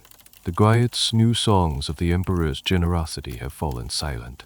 It's a harsh lesson. Good intentions, even when backed by infinite wealth, are not enough. The world is a complex machine, and a single, misplaced gear, no matter how golden, can cause the entire thing to grind to a halt. The golden rain has become a toxic flood, and the emperor is standing right in the middle of it. The grand imperial scale of the caravan's journey and its economic consequences can feel overwhelming, almost abstract. But for you, an individual caught within this maelstrom, life is made up of smaller, more personal moments. While the emperor is dealing with sultans and accidentally crashing economies, you are navigating the bewildering, intoxicating, and now deeply confusing streets of Cairo. Before the inflation became a crisis, there was a brief window of opportunity. The gold dust you carried, a tiny portion of the caravan's wealth set aside for your own expenses, suddenly felt like a key to another world. Your currency, which back home bought everyday goods, could here for a moment buy wonders. You and a few friends from your artisan guild decide to venture deep into the Khan el-Golili, the most famous market in the city. It's a sensory overload, a labyrinth of narrow, covered alleyways where the sunlight filters down in dusty shafts, illuminating a treasure trove of goods. The air is thick with the scent of incense, cardamom, and roasting coffee. The sound is a constant hum of haggling in a dozen languages. You are no longer a simple potter from Nianai. Here, you are an exotic foreigner with gold to spend. A merchant, seeing the distinctive cut of your clothes, calls you over to his shop. It's a small, cave-like space, its walls draped with magnificent carpets from Persia, their intricate patterns a dizzying dance of color. He offers you a tiny glass of sweet, dark tea, a gesture of hospitality that is also the beginning of a negotiation. You don't need a carpet. You live in a tent, but the experience is intoxicating. You wander on, past stalls selling gleaming brass lanterns, intricately carved wooden boxes, and vials of potent, oily perfumes. You see things you didn't know existed. Fine, translucent glass from Damascus, sharp steel blades from India, and strange, blue and white pottery from a place so far away it sounds like a myth China. This is where you make your small, personal splurge. You are a potter. You understand clay, form, and fire. You see a stall selling Egyptian pottery. It's different from your own work. It's often glazed, painted with elegant calligraphy and geometric patterns. You pick up a small, beautifully made bowl. The merchant tells you its price. You, in turn, open your small leather pouch and pour a tiny pinch of your gold dust onto his brass scale. The scale tips. The deal is done. You hold the bowl in your hands. It's a piece of this place, a tangible memory of your journey. It is your own small, luxurious act in the midst of this grand pilgrimage. A curious little detail you learn is about the professional storytellers. In certain coffee houses, for the price of a small coin or a pinch of dust, you can listen to a man recite epic poems and fantastic tales of DJs and heroes, like the stories of Enter and Abba. It's a form of entertainment completely new to you, a world away from the historical epics of your riots. But as the days turn into weeks, this sense of wonder is replaced by the harsh reality of the economic chaos you are all causing. Your pinch of gold dust now buys less and less. The friendly smiles of the merchants have been replaced by wary, calculating glances. They see you coming and the prices seem to double. The language barrier, once a charming novelty, becomes a frustrating obstacle as you try to argue about the fairness of a transaction. You get lost. It's inevitable in a city this size. You take a wrong turn down a narrow alley and suddenly the grand market is gone, replaced by residential courtyards where laundry hangs between the buildings and children play in the dust. The feeling is terrifying. You are an outsider, unable to speak the language, your different clothing and skin tone marking you as a stranger. For a few frantic minutes you experience the pure, heart-pounding fear of being alone and adrift in a foreign sea. You eventually find your way back to a main thoroughfare by following the general flow of people, but the experience leaves you shaken. Historians often focus on the big picture, the macroeconomics of Mansa Musa's visit. But what is harder to capture is the lived experience of the 60,000 other Malianese. Were they all as generous as their emperor? Unlikely. Did some of them get cheated? Almost certainly. Did some of them fall in love, make friends, or get into trouble? Of course, they were not just a faceless monolith labeled the caravan. They were a city of individuals, each with their own story, their own small victories and private disasters, playing out in the shadow of the main event. The academic debate on the social integration, or lack thereof, between the visitors and the locals is ongoing, relying on scraps of information from chronicles and letters. As you make your way back to the camp by the pyramids, clutching your small, glazed bowl, the elation of your purchase is gone. You feel a sense of unease. You were part of the problem. Your little pinch of gold, multiplied by thousands, was a drop in the flood that was drowning the city's economy. Your moment of personal luxury was a tiny cog in a vast, destructive machine. The complexities of the world feel much heavier now than they did a few weeks ago. The realization dawns upon the emperor not in a sudden flash, but as a slow, creeping, and deeply embarrassing tide. He is a king, insulated by layers of courtiers and officials. He doesn't haggle in the marketplace. He doesn't buy his own bread, but he is not a fool. The reports begin to trickle in, at first as polite, diplomatic murmurs from the Sultan's advisors, then as more urgent pleas from his own quartermasters who are finding it impossible to purchase supplies for the caravan at any reasonable price. The city that had welcomed him as a hero is now beginning to see him as a catastrophe.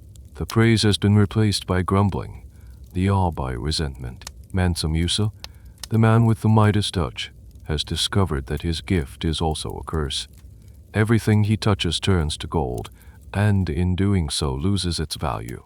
He came to Cairo to showcase the glory of his empire and to perform an act of supreme piety. Instead, he has stumbled like a well-meaning giant and shattered the delicate economic structure of his hosts. You can feel the shift in the atmosphere even from the encampment. The emperor, who had been a visible, active presence in the city, withdraws. The daily processions of gift-giving stop. The guest palace where he is staying becomes a fortress of worried meetings. The mood at the top of the caravan has turned from triumphant to deeply anxious. Imagine the scene: Mansa Musa, sitting in a lavishly decorated room, surrounded by his wisest advisors. The very men who helped him plan this epic journey are now faced with an unprecedented problem. They are experts in logistics, military strategy, and governance within their own empire. They understand the value of gold in a system where they control its supply, but they are completely unprepared for the principles of international market economics. They have learned, the hard way, that wealth is not absolute. Its value is relative, determined by context. In the middle of the Sahara, a skin of water is worth more than a bar of gold. In the middle of Cairo, a city he has personally flooded with the metal, gold itself has become cheap. The embarrassment must have been profound. He, the wealthiest man in the world, the emperor of the Golden Empire, had made a rookie mistake. He had been naive.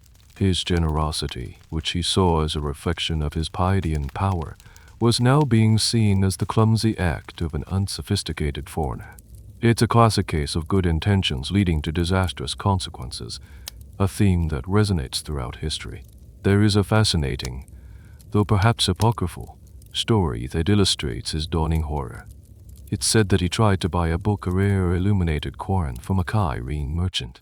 The merchant, recognizing him, named a price so astronomically high that even the emperor was taken aback. When the emperor's vizier protested, the merchant supposedly replied, "My lord, your gold is as common as dust in our streets now." This book, however, is one of a kind. Its value has not changed. This single interaction, whether it truly happened or not, perfectly encapsulates the situation. The emperor's wealth had become so common it was almost worthless for acquiring things that were genuinely rare. This entire episode leads to a significant debate among historians about the sophistication of the Malian economy. Was the empire's wealth based purely on the sheer volume of its resources, or did its rulers have a complex understanding of economic principles like supply and demand? Mansa Musa's actions in Cairo suggest the former. It appears his empire's economic stability was maintained by a simple, brute force method: the emperor's monopolistic control over gold nuggets, which kept the supply artificially scarce. Once he took that gold out of its controlled environment and dumped it into a free market, he lost control of its value. You see the practical effects of this crisis. The preparations for the next leg of the journey, the trip from Cairo to Mecca, have stalled. The caravan needs to purchase fresh camels, food, water, and other supplies for the journey across the Sinai Peninsula. But now, no one wants their gold, or they demand absurd amounts of it. The caravan, for all its wealth, is effectively running out of money. It's a situation so ironic it would be comical if it weren't so serious. The richest man in the world is finding it difficult to provision his own trip because he has given away too much money. The emperor is faced with a choice. He can try to brazen it out, to leave Cairo behind him in a state of economic chaos and proceed to Mecca. Or he can try to fix the mess he has made. For a man so concerned with his reputation and his legacy, the choice is clear. He has to undo the damage. But how do you put an economic genie back in the bottle? Faced with an economic crisis of his own making, Mansa Musa does something unprecedented. An act so audacious and counterintuitive it solidifies his legend as much as his initial generosity did. He decides to reverse the flow of gold. He is going to fix the Cairene market by personally intervening, by trying to soak up the excess liquidity he himself created. He is going to start borrowing. The richest man in the world, the emperor whose name is synonymous with gold, sends his financial advisors into the markets of Cairo with a stunning new mission: to take out loans. They are to borrow gold from the very same merchants and money lenders he had so recently enriched. Imagine the scene from the perspective of a Cairene money changer. For weeks, you have been dealing with the fallout of this Malian gold rush. Your business is in chaos, the value of your assets fluctuating wildly. Then, a representative of the Malian emperor, a man you know works for the source of all this chaos, walks into your small shop. You expect him to want to spend more, to dump more of his cheap gold into the system. Instead, he asks for a loan. A massive loan. The terms he offers are, to put it mildly, fantastic. He is not just asking to borrow gold. He is promising to pay it back at an exorbitant rate of interest. The risk seems enormous. Can you trust this foreign king? Is this some kind of trick? But the potential profit is a siren song that few merchants can resist. It's the deal of a lifetime. To lend money to the wealthiest man on earth and have him promise to pay you back with interest is a gamble too tempting to ignore. So it begins. In a stunning reversal, the emperor's men start collecting gold from the city, but this time, they are not giving it away. They are signing contracts, making promises, and pulling the metal out of circulation. They effectively launch the world's first, and perhaps strangest, quantitative tightening program. They are performing open market operations in a medieval souk, contracting the money supply one loan at a time. This act is a source of considerable debate among economic historians. Was this a sophisticated act of monetary policy, a sign that Mansa Musa and his advisors had quickly learned their lesson and were now cleverly manipulating the market? Or was it a more desperate, brute force solution? The latter seems more likely. It was probably less about a nuanced understanding of economics and more about a simple, powerful idea: I put too much gold in, so now I must take it out. The use of high interest rates was likely the only way to convince the shell-shocked Cairene merchants to part with their gold again. You witnessed the effects of this new policy. The emperor's men, who were once seen handing out gold, are now seen in tense negotiations in market stalls, signing documents, and carting away borrowed gold under heavy guard. The gold is brought back to the caravan's treasury, not to be spent in Cairo, but to be taken out of the city altogether when the caravan leaves. A strange little detail of this process is the paperwork. While much of the Malian Empire's administration was likely oral, dealing with the literate and contract-obsessed merchant class of Cairo required documentation. You see the emperor's scribes, their hands more used to writing in the flowing scripts of their homeland, now hunched over parchment, carefully drafting loan agreements in Arabic, a language many of them were likely still learning. The plan, remarkably, begins to work. As vast quantities of gold are pulled out of the marketplaces and back into the emperor's coffers, the metal starts to become scarce again, and as it becomes scarcer, its value begins to creep back up. The inflation slows. The plunge in the price of gold is arrested and begins to reverse. It is not an instant fix. The damage is too severe for that, but he has managed to stabilize the market. He has stopped the bleeding. This act has a profound effect on his reputation.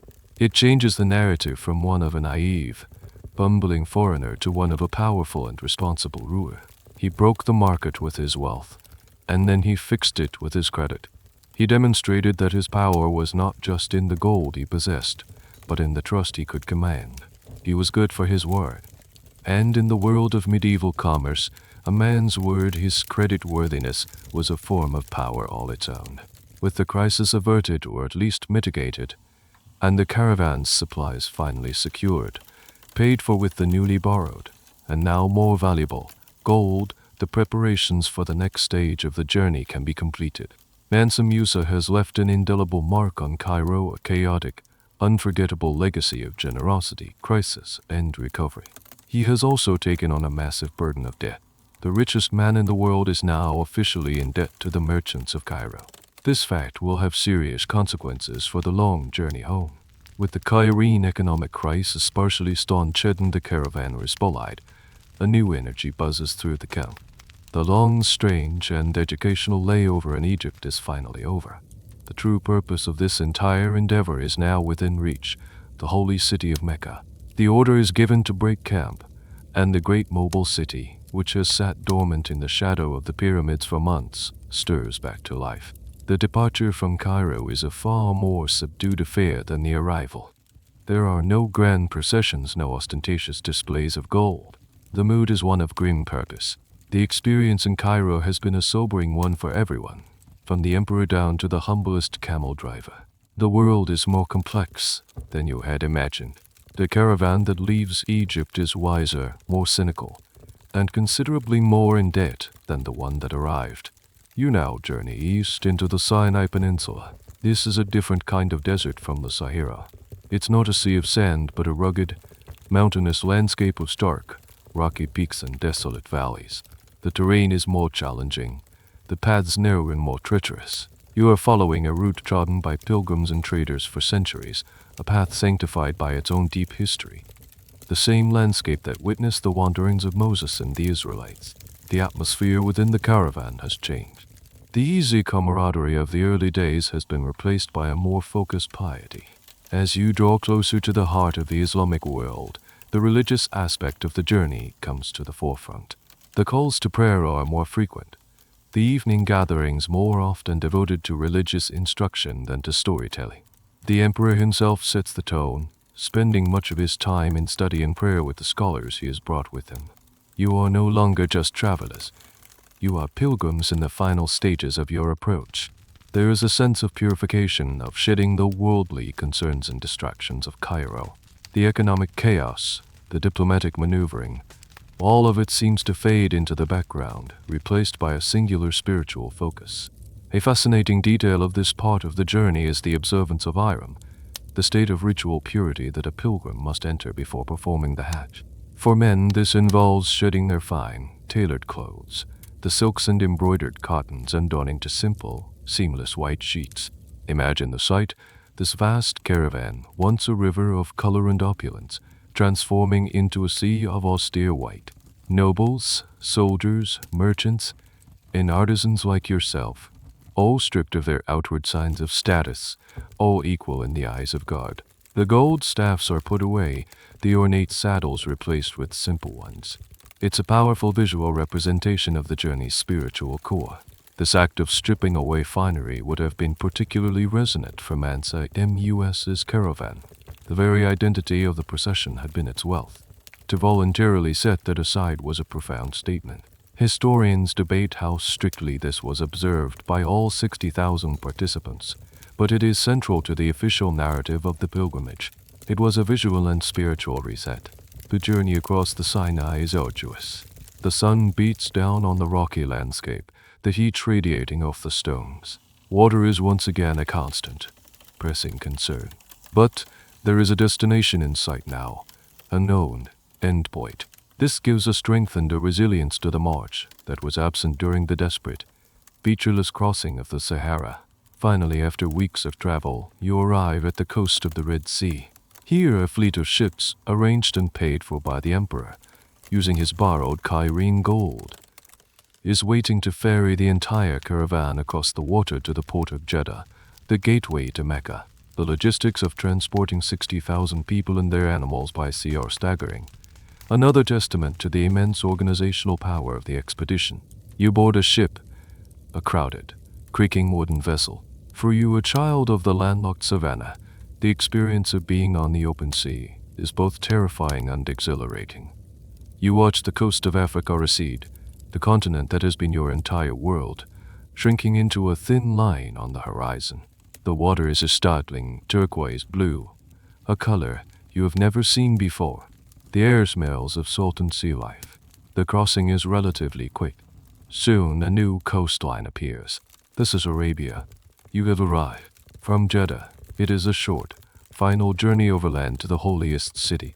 The anticipation is a physical thing, a current running through the crowd. The months of walking, the thirst, the sandstorm, the chaos of Cairo. It has all led to this. You have traveled across a continent, and the destination is finally at hand. The final approach to Mecca is a journey of the heart as much as it is of the feet. The landscape of Arabia is stark and beautiful, a world of rocky hills and sparse vegetation, but you barely notice it. All your senses are focused inward, and on the palpable sense of excitement that unites the thousands of white-robed figures marching with you. You are part of a river of humanity, flowing from all corners of the known world, converging on this one sacred point. You see pilgrims from Persia, from India, from Andalusia, their faces different, their languages unfamiliar, but their purpose identical to yours. Then you see it, nestled in a valley surrounded by barren hills, Mecca. It is not a large or imposing city like Cairo. Its power is not in its size or its architecture, but in what it represents. As the city comes into view, a great collective sigh seems to pass through the caravan. The long journey is over. People fall to their knees, their foreheads touching the sandy ground in a spontaneous prayer of arrival and gratitude. Tears stream down weathered faces. The months of hardship, the miles of walking, all of it culminates in this single, overwhelming moment. You enter the city, and it is unlike any other place you have been. The atmosphere is one of intense, focused devotion. The streets are thronged with pilgrims, a global congregation united in a single, peaceful purpose. You make your way towards the center of it all, the great mosque, the Masjid al-Haram. Passing through its gates, you step into a vast, open courtyard. And there, in the center, stands the Kaaba. You've seen drawings of it, heard it described 100 times by scholars and damasts, but nothing prepares you for the reality. It is a simple, perfect cube, draped in a black silk cloth, the Kayazwa, embroidered with gold verses from the Quran. It is not large, but its presence is immense. It is the focal point of the entire Islamic world, the Qibla towards which millions of people pray every day. And you are here. The first ritual of the Hajj is the Tawaf, the circumambulation of the Kaaba. You join the slowly moving circular tide of humanity, a great human river flowing around this sacred stone. You walk, shoulder to shoulder with strangers who feel like brothers, your voice joining the chorus of prayers that rises into the air. It's a hypnotic, transcendent experience. All the differences between people, wealth, status, origin, dissolve in this shared act of devotion. You are no longer a potter from Mali. The man next to you is no longer a merchant from Damascus. You are simply Muslims, pilgrims, servants of God. You see Mansa Musa, not as an emperor surrounded by guards, but as just another pilgrim in his simple white robes. He, too, was part of this human river, stripped of his earthly power, his immense wealth meaningless in this sacred space. This is the great equalizer, the spiritual destination he has sought for so long. The sincerity of his devotion here is palpable. Whatever political motives were entangled with his journey, here in this place, it is clear that his faith is genuine and deep. Over the next few days you perform the other rituals of the Hajj. You walk and run between the hills of Safa and Marwa, reenacting Hagar's desperate search for water.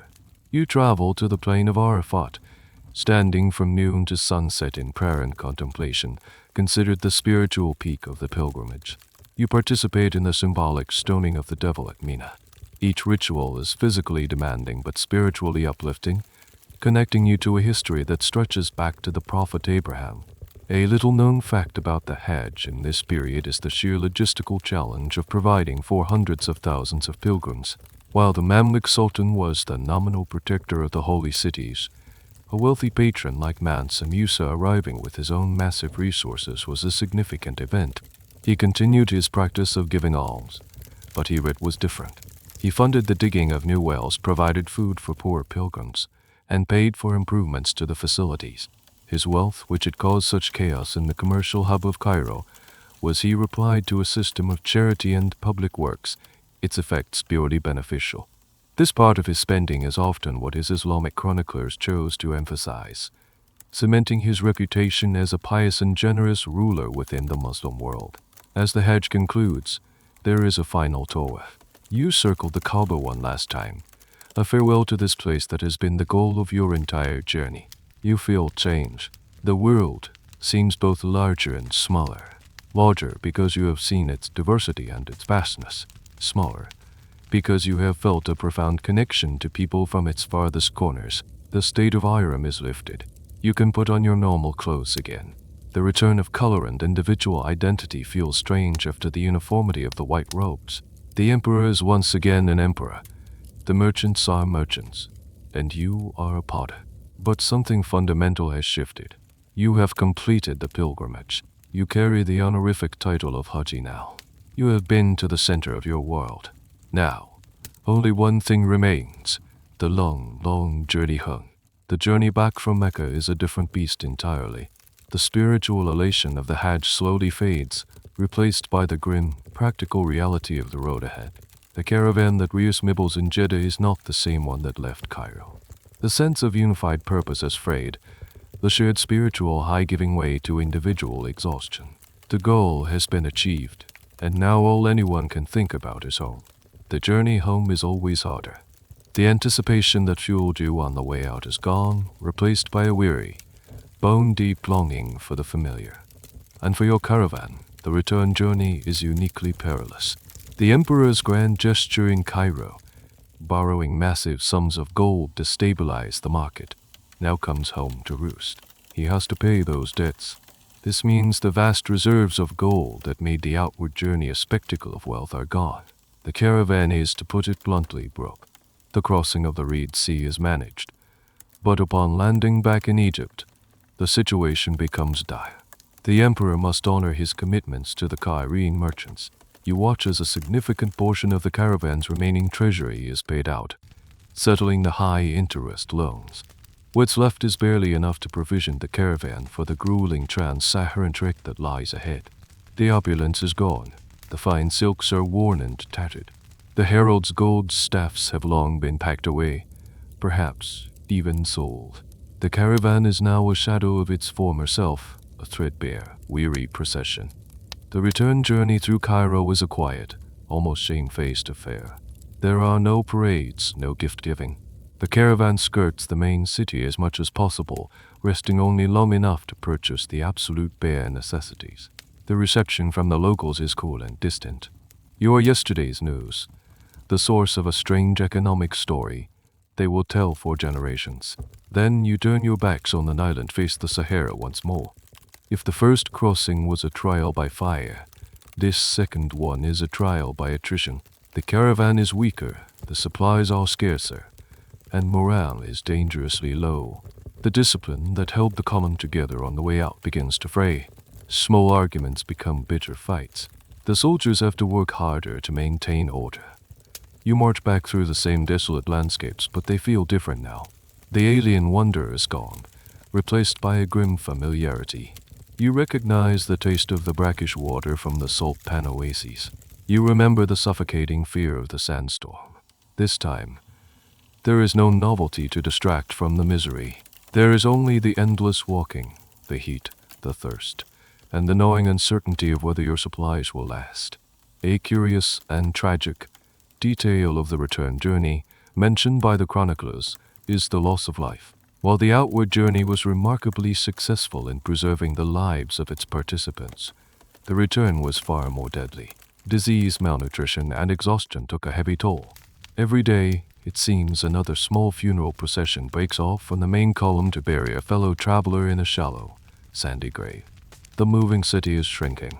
The emperor himself is a changed man. The confident, almost serene ruler of the outward journey is gone, replaced by a more somber and burdened figure. The weight of his decisions, the responsibility for the thousands of lives under his care, and the immense financial strain of the journey are etched on his face.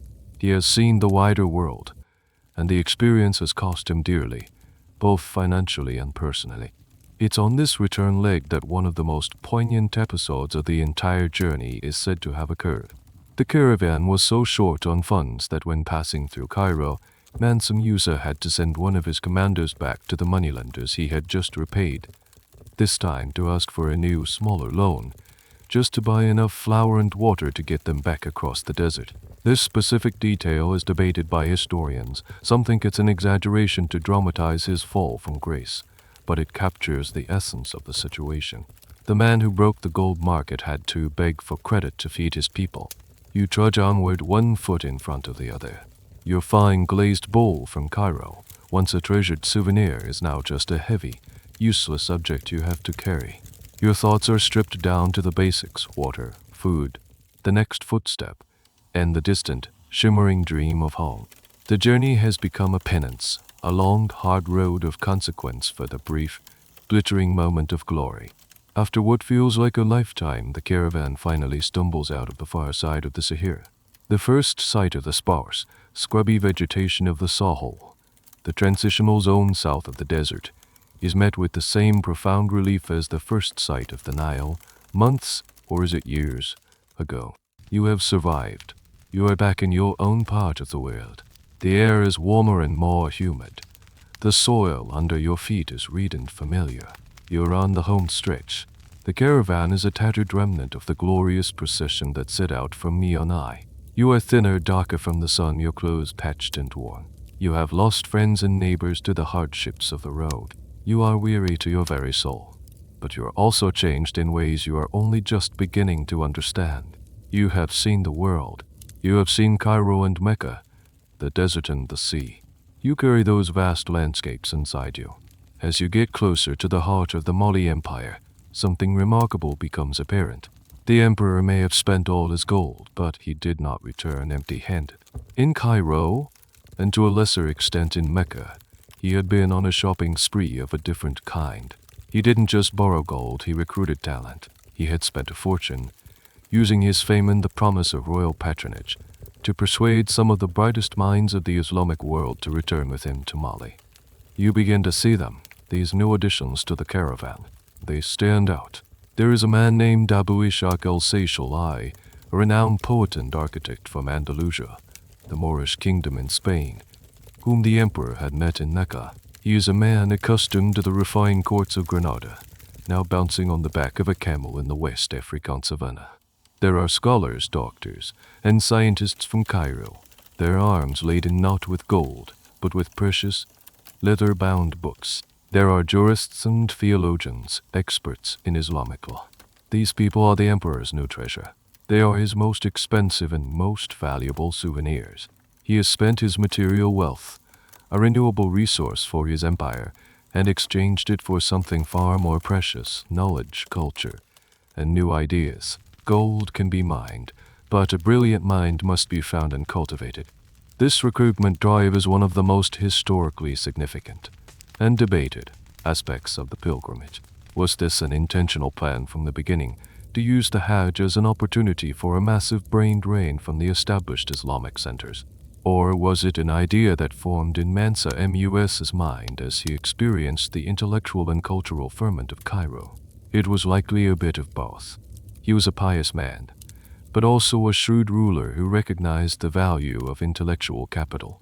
He saw what made Cairo great, not just its wealth, but its mosques, its universities, its libraries, and he wanted that for his own empire. You watch as these foreign scholars interact with the local officials. There are language barriers, cultural misunderstandings.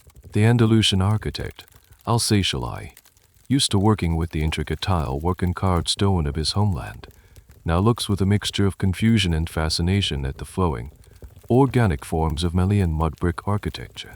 It's a clash of worlds, but one orchestrated by the emperor's vision. A specific, telling detail is the handling of the books. Crates of manuscripts purchased at great expense in the markets of Cairo are treated with more care than any other cargo. They are wrapped in oilcloth to protect them from the elements and handled with a reverence that was once reserved for the sacks of gold dust. The currency of the caravan has changed from precious metal to pure knowledge. This is the true legacy of the journey. The gold crash in Cairo was a temporary, though spectacular event. The real, lasting impact was the infusion of new ideas, new technologies, and a new aesthetic into the West African world. Mansa Musa was just bringing home people. He was bringing home a renaissance. He was planting the seeds that would transform the cities of his empire into world-renowned centers of learning and culture. You look at the weary faces of your fellow travelers and the equally weary faces of the new arrivals. You are a strange, hybrid group now, a mixture of West African survivors and Middle Eastern intellectuals, all bound together by this single, epic journey. The road home is still long, but for the first time in a long while, there is a sense of new beginnings in the air.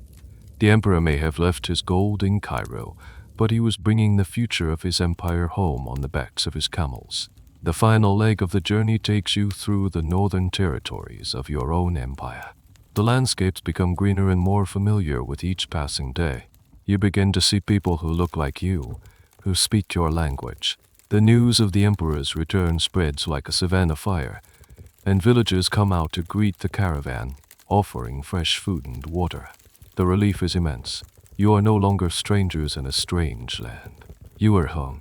The caravan does not make a beeline for the capital, Nianai. Instead, the emperor directs the procession towards one of his other major cities, a place that, until now, was known primarily as a dusty but important stop on the trans-Saharan trade route Timbuktu. When you arrive in Timbuktu, it is a prosperous but architecturally simple city, a collection of mud brick buildings clustered near the essential wells. But Mansa Musa does not see what is there. He sees what could be. This city, strategically located on the bend of the Niger River, a stone's throw from the Sahara, is the perfect place to build his new vision. It is here that he will plant the seeds of knowledge he so carefully carried across the desert. The first and most visible sign of this transformation is the construction of a new mosque. The emperor turns to his prized recruit, the Andalusian architect Abu Ishaq al-Seychelles, and gives him a monumental task: build a great mosque, a Jing-Yui Rebbe, a great mosque for the ages, and he gives him a seemingly impossible budget. Legend has it that the emperor paid al-Seychelles 200 kilograms of gold for the project. This story, whether literally true or not, highlights the value the emperor placed on this new intellectual and architectural direction. you get to watch the beginnings of this project. It is a fascinating fusion of cultures. Alsatial Eye, with his knowledge of geometric arches, domes, and burnt brick techniques, collaborates with the local Malian master builders, who are geniuses in their own right, experts in the construction of massive, sculptural adobe structures. They invent a new architectural style, a hybrid that is uniquely Malian. They build with the local materials, mud, wood, straw, but they incorporate new ideas, like the use of wooden beams to run, that jut out from the walls, serving as both structural support and ready-made scaffolding for the constant replastering the buildings require. But the transformation of Timbuktu is not just architectural. It is intellectual. The scholars and jurists brought from Cairo and Mecca are installed in the city. The crates of books are unpacked, forming the nucleus of new libraries. The emperor funds the establishment of what will become the University of Sankor. Not a university in the modern sense with a single campus, but a collection of independent schools and colleges associated with the city as mosques. You listen in the evenings as the foreign scholars debate points of Islamic law with local imams. You see young students from all over the empire beginning to arrive in Timbuktu, drawn by the promise of learning from these new masters. The city is buzzing with a new kind of energy. The main currency of conversation is no longer the price of salt or gold, but the interpretation of a Quranic verse or a principle of Aristotelian logic that has arrived, translated through Arabic, in a book from a Cairene market. This blossoming of Timbuktu into a world-class intellectual center is perhaps the most enduring legacy of Mansa Musa's pilgrimage. While European scholars of the time often thought of Africa south of the Sahara as a land without writing or learning, here in Timbuktu a vibrant academic culture was being born. The city would go on to produce its own generations of renowned scholars, and its libraries would eventually house hundreds of thousands of manuscripts, covering everything from astronomy and medicine to poetry and law. The question of how much of this was a direct result of MUS as intervention versus a gradual development is a topic of academic discussion, but his pilgrimage was undeniably the catalyst, the massive injection of resources and intellectual capital that set the process in motion. A small but significant detail of this new Timbuktu is the paper. Paper was a rare and expensive commodity, imported across the desert. The sudden increase in scholarly activity creates a boom in the paper trade. Another small, practical consequence of the emperor's grand vision. You don't stay in Timbuktu forever. It is a stop, not a final destination. But as the caravan prepares to leave for the final march to Niamey, you look back at the rising walls of the new mosque and the clusters of students gathered around a teacher in the shade of a courtyard. You realize you have not just returned from a journey. You have brought the journey's greatest treasures with you and watched them being planted in your own soil. The gold is gone, but something far more lasting is beginning to grow in its place. The last stretch of the road from the burgeoning intellectual hub of Timbuktu to the political capital of Niamey is a journey through a dream of home. The landscapes are no longer just familiar. They are imbued with memory. You recognize a particular bend in the river, a uniquely shaped baobab tree, a ridge you climbed as a child. Every step brings you closer to the life you left behind what feels like 1,000 years ago. The caravan continues to shrink as you pass through familiar territories. Soldiers and artisans, upon reaching their home regions, are granted leave to return to their families. The great mobile city, once 60,000 strong, is now a lean, hardened core of royal officials, foreign scholars, and the Niamey-born contingent, including yourself. The goodbyes are emotional. You clasp hands with people who were once strangers, but with whom you have shared thirst, fear, and wonder. You have forged bonds in the crucible of the desert that will last a lifetime, even if you never see each other again. As you approach Niamey, the news of your coming runs ahead of you like a fast-flowing current. This is not the hesitant, curious welcome you received in the outer provinces. This is a homecoming. The entire city empties out, lining the road for miles, a sea of cheering, weeping, and celebrating faces. You see your own family in the crowd. Your father looks older, his face more deeply lined. Your mother's hair has more gray in it. They search the approaching column, their eyes scanning the faces of the returning survivors. And then they see you, Their faces break into expressions of pure, uncontainable relief and joy. You break from the ranks and run to them. The embrace is a physical anchor, a grounding force after years of being adrift. You are home. You are safe. The journey is truly, finally over. You walk back into the city, not as part of a grand procession, but as a son returning to his family. The streets of Nianai are both exactly as you remember them and completely different. The buildings are the same. The market is in the same place. But you see it all through new eyes. The city feels smaller, quieter, and more rustic than you remember. After the stone canyons of Cairo and the spiritual intensity of Mecca, Nianai feels like a peaceful, sleepy village. But it is home. Its dust is your dust. In the days that follow, you slip back into the rhythm of your old life, but you are not the same person who left. You find the routine of the pottery workshop comforting, the feel of the clay in your hands a welcome, familiar sensation. But as you work, your mind wanders to the shimmering salt brick city of Tag Haza, the roar of the sandstorm, the blinding glare of the sun on the Red Sea. You become a storyteller. In the evenings, sitting under the great baobab tree, you are no longer just a listener.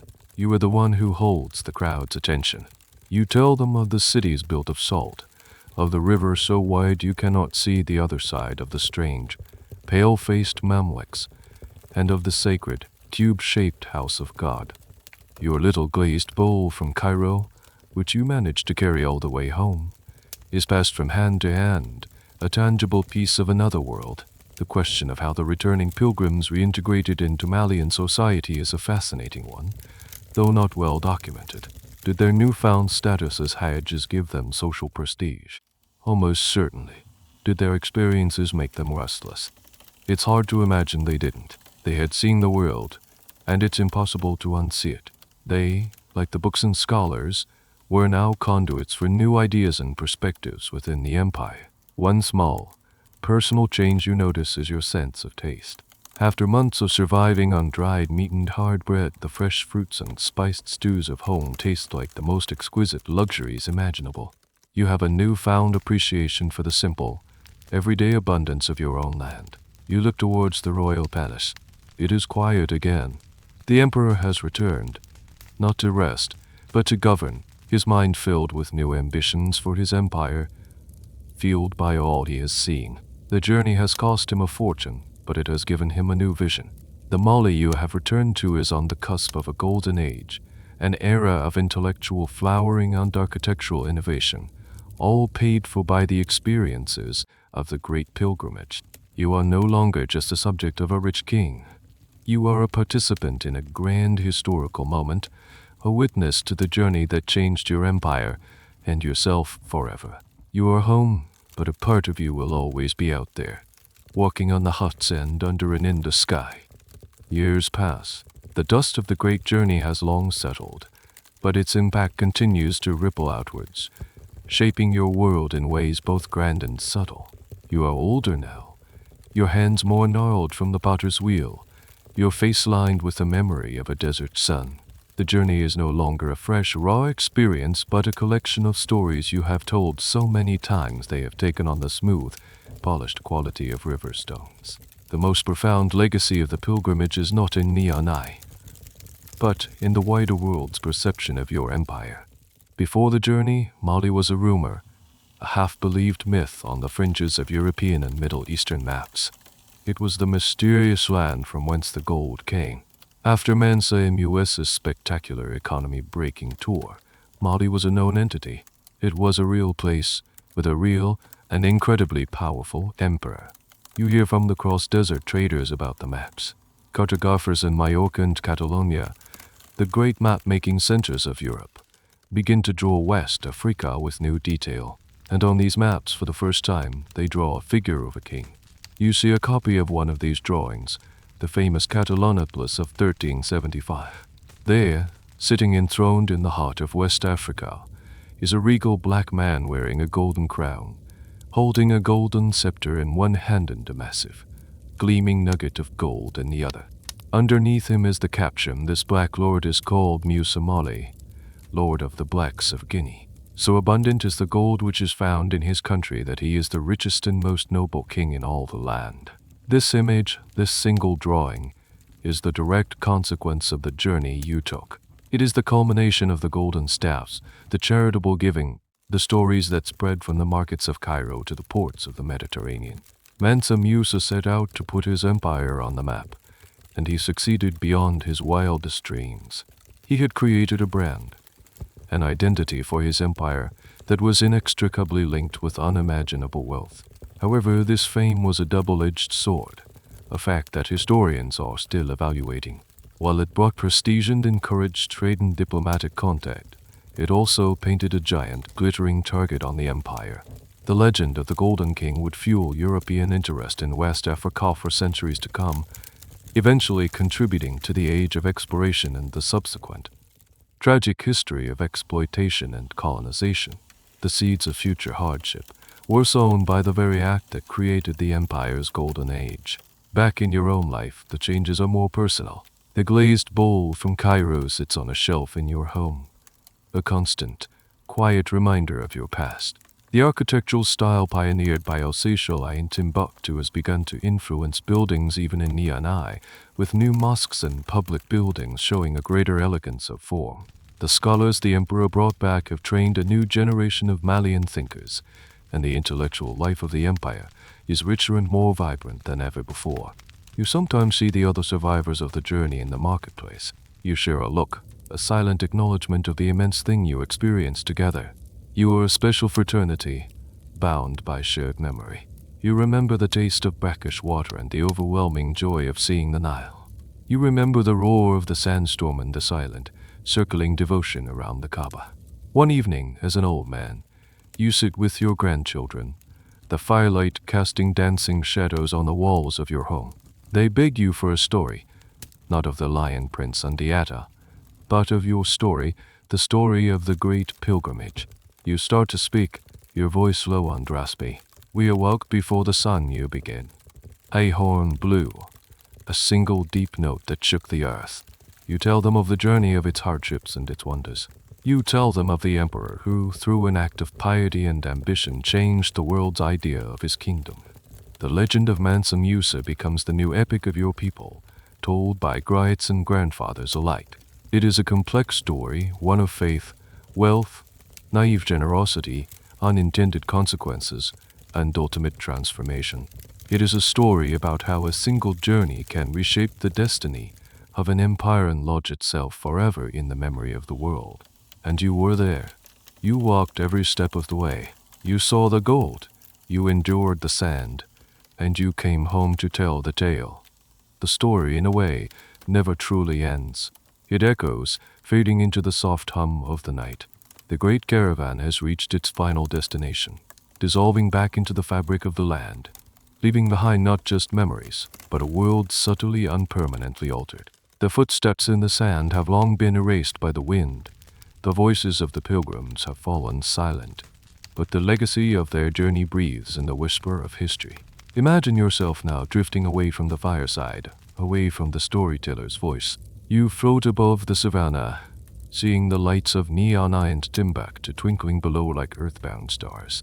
The journey feels less like a sharp memory and more like a gentle, flowing dream. The hardships soften, the edges blur, leaving only a sense of immense distance traveled, of a life fully lived. The weight of the gold, the sting of the sand, the weariness in your bones, it all dissolves into the quiet dark. You are no longer marching, no longer striving. You are simply resting, enveloped in the deep, peaceful stillness that comes at the end of a long, long road. The story has been told. The night is deep, and now it is time for sleep. The end of the article. Good night.